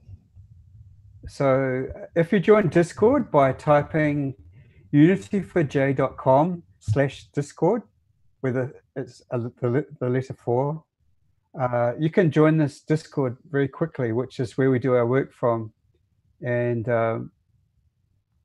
I think we probably, every Wikibeast, we should show the Discord server every now and then. So this is, there are 3 columns. The middle column, the main column, is which channel we are. So we're organized by our areas of expertise and areas we're interested in. This happens to be the Twitter channel. And on the left are all the different channels. So Twitter is just one of a whole lot of channels for social media. I'll click on all platforms. These are important media messages that should be broadcast to all social media. So this is, for example, is a Susie Dawson. That's the founder of Unity for J, is advertising that. I'll open the link. So if you're on the Discord server, you can get access to all of the materials that relate to Julian Assange. And as you can see here, this is Peter Lavelle, who's been on Unity for J vigils, and Joe Lauria, who's organizing the vigils now, along with Susie, having a discussion on Julian Assange. So this is an important that's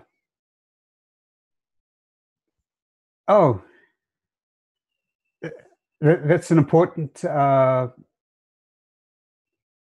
I'm trying to do 2 things at once. I'm trying to promote BB Honeybee has come on to the Zoom, and I have to promote them to panelists. Hello, hi BB Honeybee. You're muted at the moment, BB Honeybee. You're muted. So go to the bottom. Oh, cool. Ah, good to see you. Yes. we were just talking about the candle displays, and aren't you the one who does the candle displays? That's right. Yeah, they're so beautiful. Thank you. It's the message that counts, not the candles itself. Yes. Listen, Bruce, I've only stepped in because Kieran's battery died, okay? So yes. I am not so keen to talk on the stream so much. I think my candle messages speak for themselves. So I'm just going to hand you over to Kieran, all right? Oh, cool. Okay. Yeah, nice to see you. All right. Okay, some need candles. Actually, we top 5 at this point. Okay. Okay. Hi, Kieran. Hi. Okay. Now now I'm further away from my Guinness, but okay. Okay. You hold that. I'll hold this. Got my ears happening here. You're actually this camera is working much better in low light, Kieran. So it's a better picture of you now. Okay. This camera's working better when we don't need light. Oh, okay. Okay. But okay, you're fine with the visual, yeah? Oh, okay. Yeah. Oh, you can almost, you can. Yeah, is that the? Okay, it's all good. It's all good. Is that even the embassy in the background, Kieran? Yeah, I'll take you for a bit of a walk, huh? Since you got a better visual. Yeah, we can see something. So this is Harrods. Can you see Harrods? Yes. Okay, so this is the Colombian embassy we're walking next to. This is all the scaffolding. All the scaffolding, yes. Visual for media. So this, we suspect that this was purposely done during the winter, which is unusual for house painting or embassy painting. So there's Harrods. This is Hans Crescent. Yes. This is the entrance to the embassy. Just walking up the stairs, and that's a concierge desk there. Yes. And you just take an immediate left to the Ecuadorian embassy and immediate right to the Colombian embassy. Yes. So the embassy is only 5 rooms on that floor. The scaffolding is alarmed.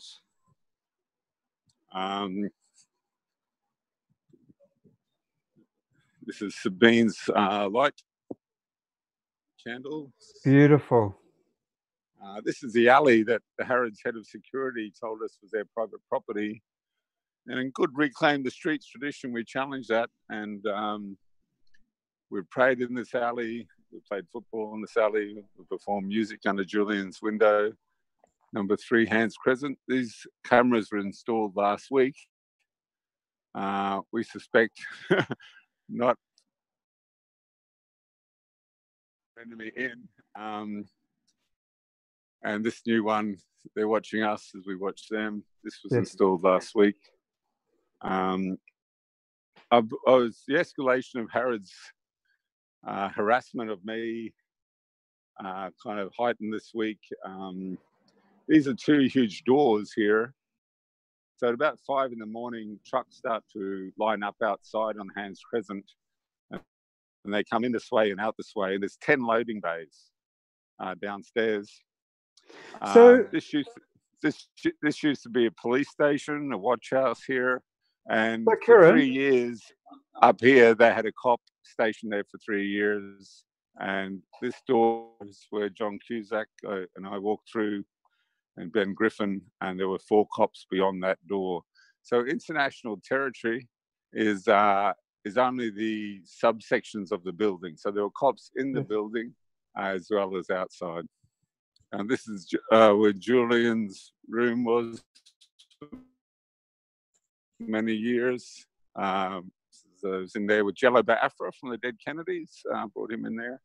And they'd made a big incident last week about this candle here, and they waited till I went to the bathroom, and there was a pincer movement of both Harrods security and the solitary, possibly, or body security within the embassy came out to harass a young man who stayed the night at the vigil.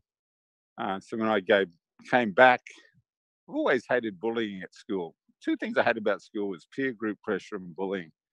So I kind of unleashed a very Old Testament prophetic diatribe on what they were doing with Julian and what the British have been doing in Iraq and Afghanistan. And so the other harassment comes from armed police.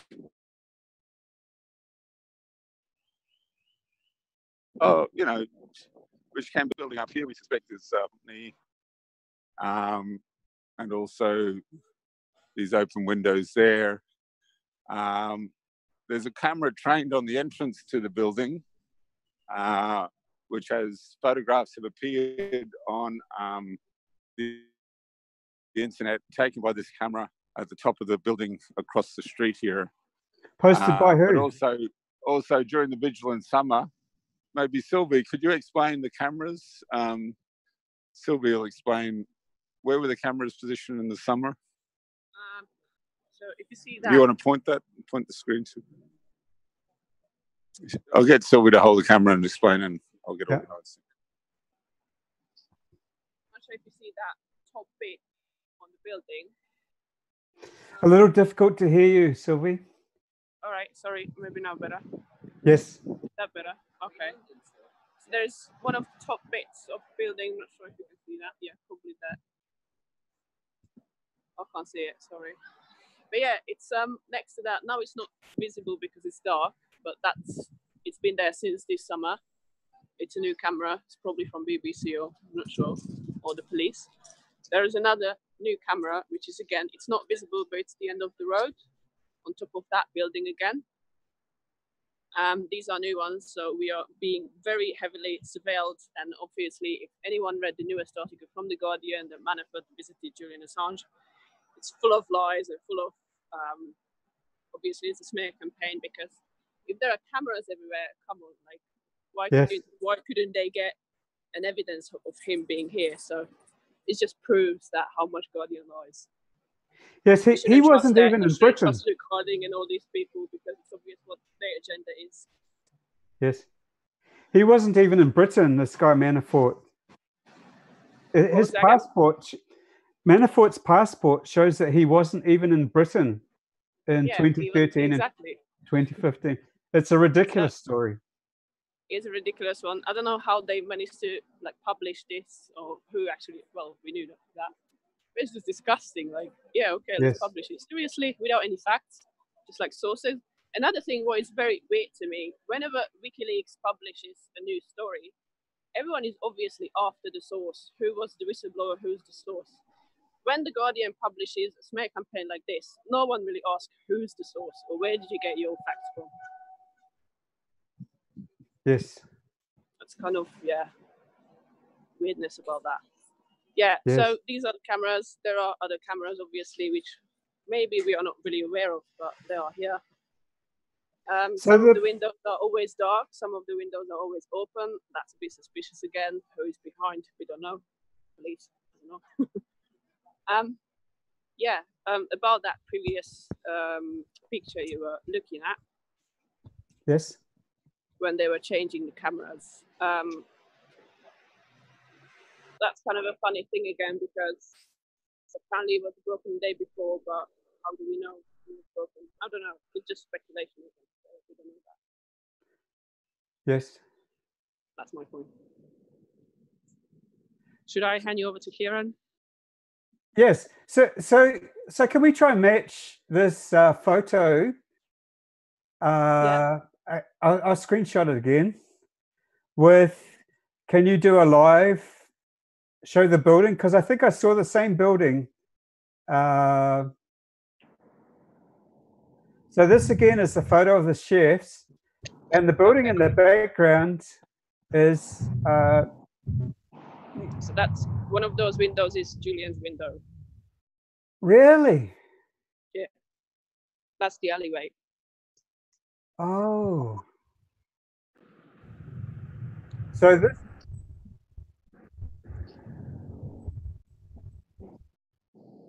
No, it's not. It's not Kitty.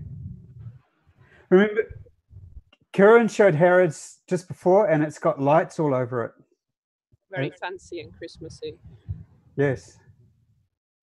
So this is actually Three Hands Crescent. This is where Julian is. Yeah. So the chefs are right there. So it is an amazing picture. Incredible. And who is the lady in the picture? She was appointed which way to go, where to stop, walk, stand. Oh, okay. Sure. So she was just a passerby, but you took the photo yourself.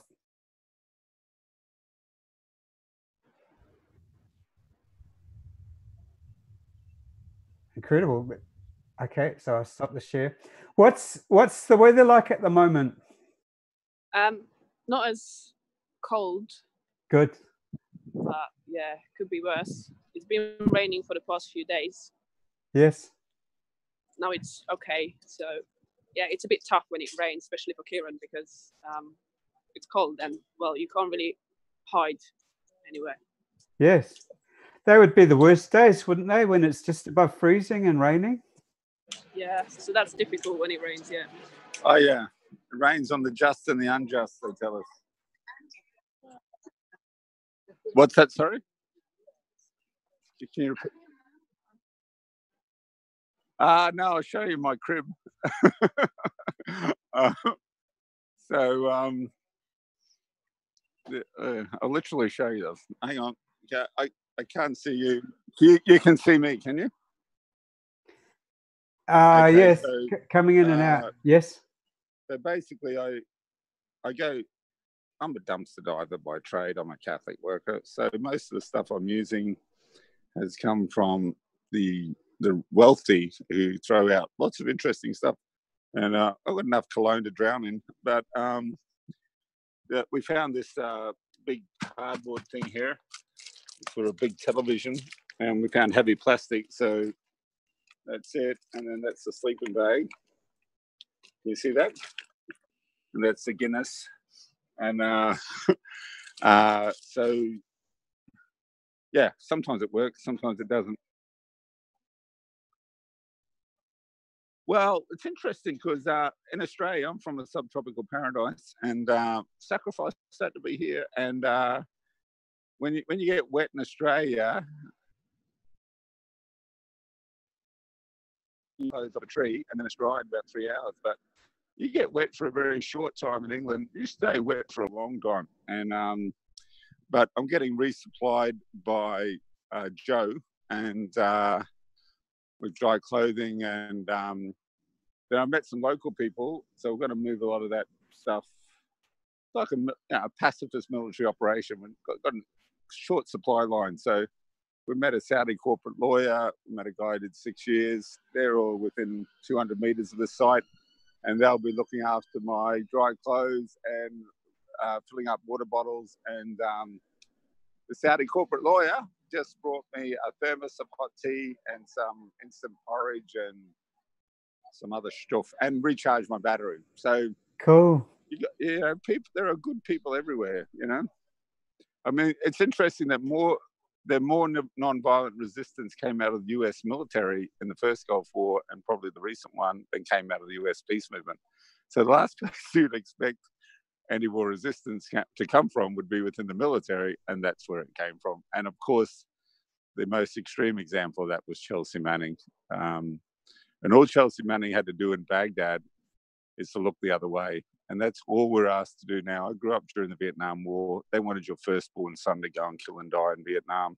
Now all they want you to do is look the other way. And that's what Chelsea Manning refused to do, Yes. Because Chelsea Manning grew up in an authentic Welsh-Irish working-class family. And her grandmother said, if you can't say the truth, don't speak at all. And I know we've seen your ear, basically, Kieran. Okay, sorry.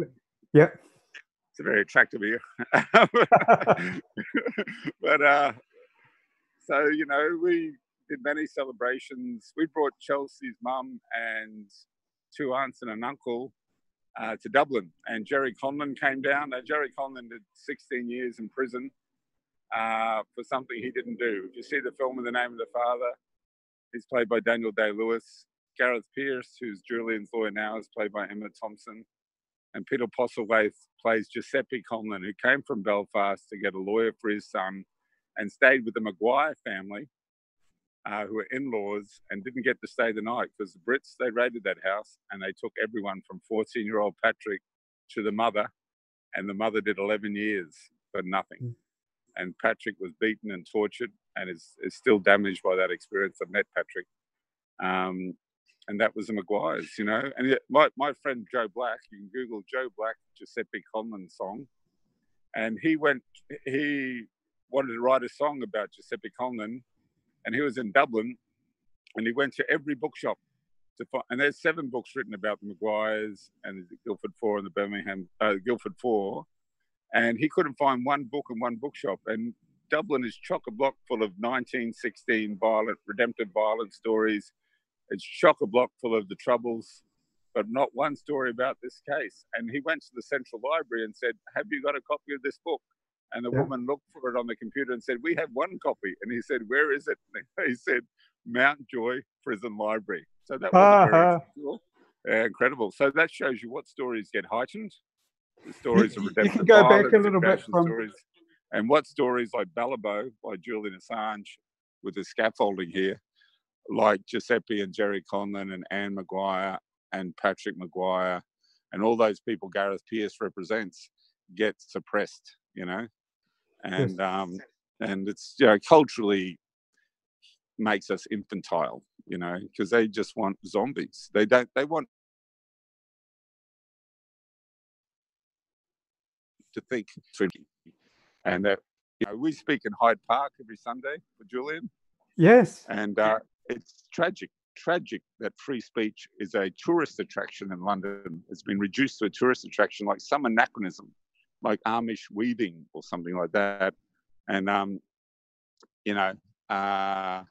that should be happening on every campus, in every neighborhood, in every churchyard, soapbox speaking. And this whole culture of, no platforming people. You've got a young generation that wants censorship, that is puritanical around sexuality, that is so cultish and judgmental. They want to tell you what you have to look like. So, I have dreadlocks because I'm an Irish Republican back family. I'm born in Brisbane. We're planters there, and we're oppressing Aboriginal people just by being there. So my dreadlocks is a symbol of self-exile from that privilege. And I'm told by some kid who's never been strip searched, who's never been raided at 3 a.m, who's never had a gun put to their head, that I'm somehow, politically incorrect, And really, I don't need to hear from that kid, because I know Sam Watson from the Black Panthers. He did Welcome to Country at my father's funeral. I'll listen to Aboriginal people, but I'll not listen to some kid on, really wanking on their, before they go home to mummy and daddy and go back to professional life, to tell me about Aboriginal people. I've been in jail with Aboriginal people, and now I'm homeless. Now look, the most intimate place you can be up to this point with the poor has been prison. You lose all your status in prison. And now I've discovered even a deeper level, and that is being on the streets with them. So I walk up to McDonald's, right? Yeah. And politically correct and incorrect place to go. I pass homeless people and I take orders. I said, "You want a coffee?" Very funny, the other day, there's a guy sitting outside McDonald's. I said, "Can I get your coffee?" He said, "Well, they've actually got a thing called millionaire latte in there." And I'm like, isn't that a bit ironic? But anyway, so I go in there, and the morning staff there are so tolerant to the homeless. They let them in and use the bathroom. They don't buy anything. And these are basically Afro-Caribbean Christians and Muslims who know about hospitality, because that's basic to Judaism, it's basic to Islam, it's basic to Christianity, that you're hospitable to the stranger, Yes. Now, all those traditions have been co-opted by states and weaponized. Buddhism has been co-opted in Thailand by the royal family. Everything can be co-opted. And they're the 3 temptations Jesus confronted in the desert: power, wealth, status. And that's co-opted to the IRA. The IRA are now being paid by the British government to run the north of Ireland. That's ridiculous. And these are people who went to jail. These are people who were beaten and tortured. These are people who risked their lives and took lives. So anything can be co-opted. And the Brits, as one IRA guy said on the hunger strike, remember, they invented cricket. They're into the long game. And this has been a long game, this embassy, 6 years. Yes. Of torturing this man, not only physically and depriving him of sunlight, but mentally as well.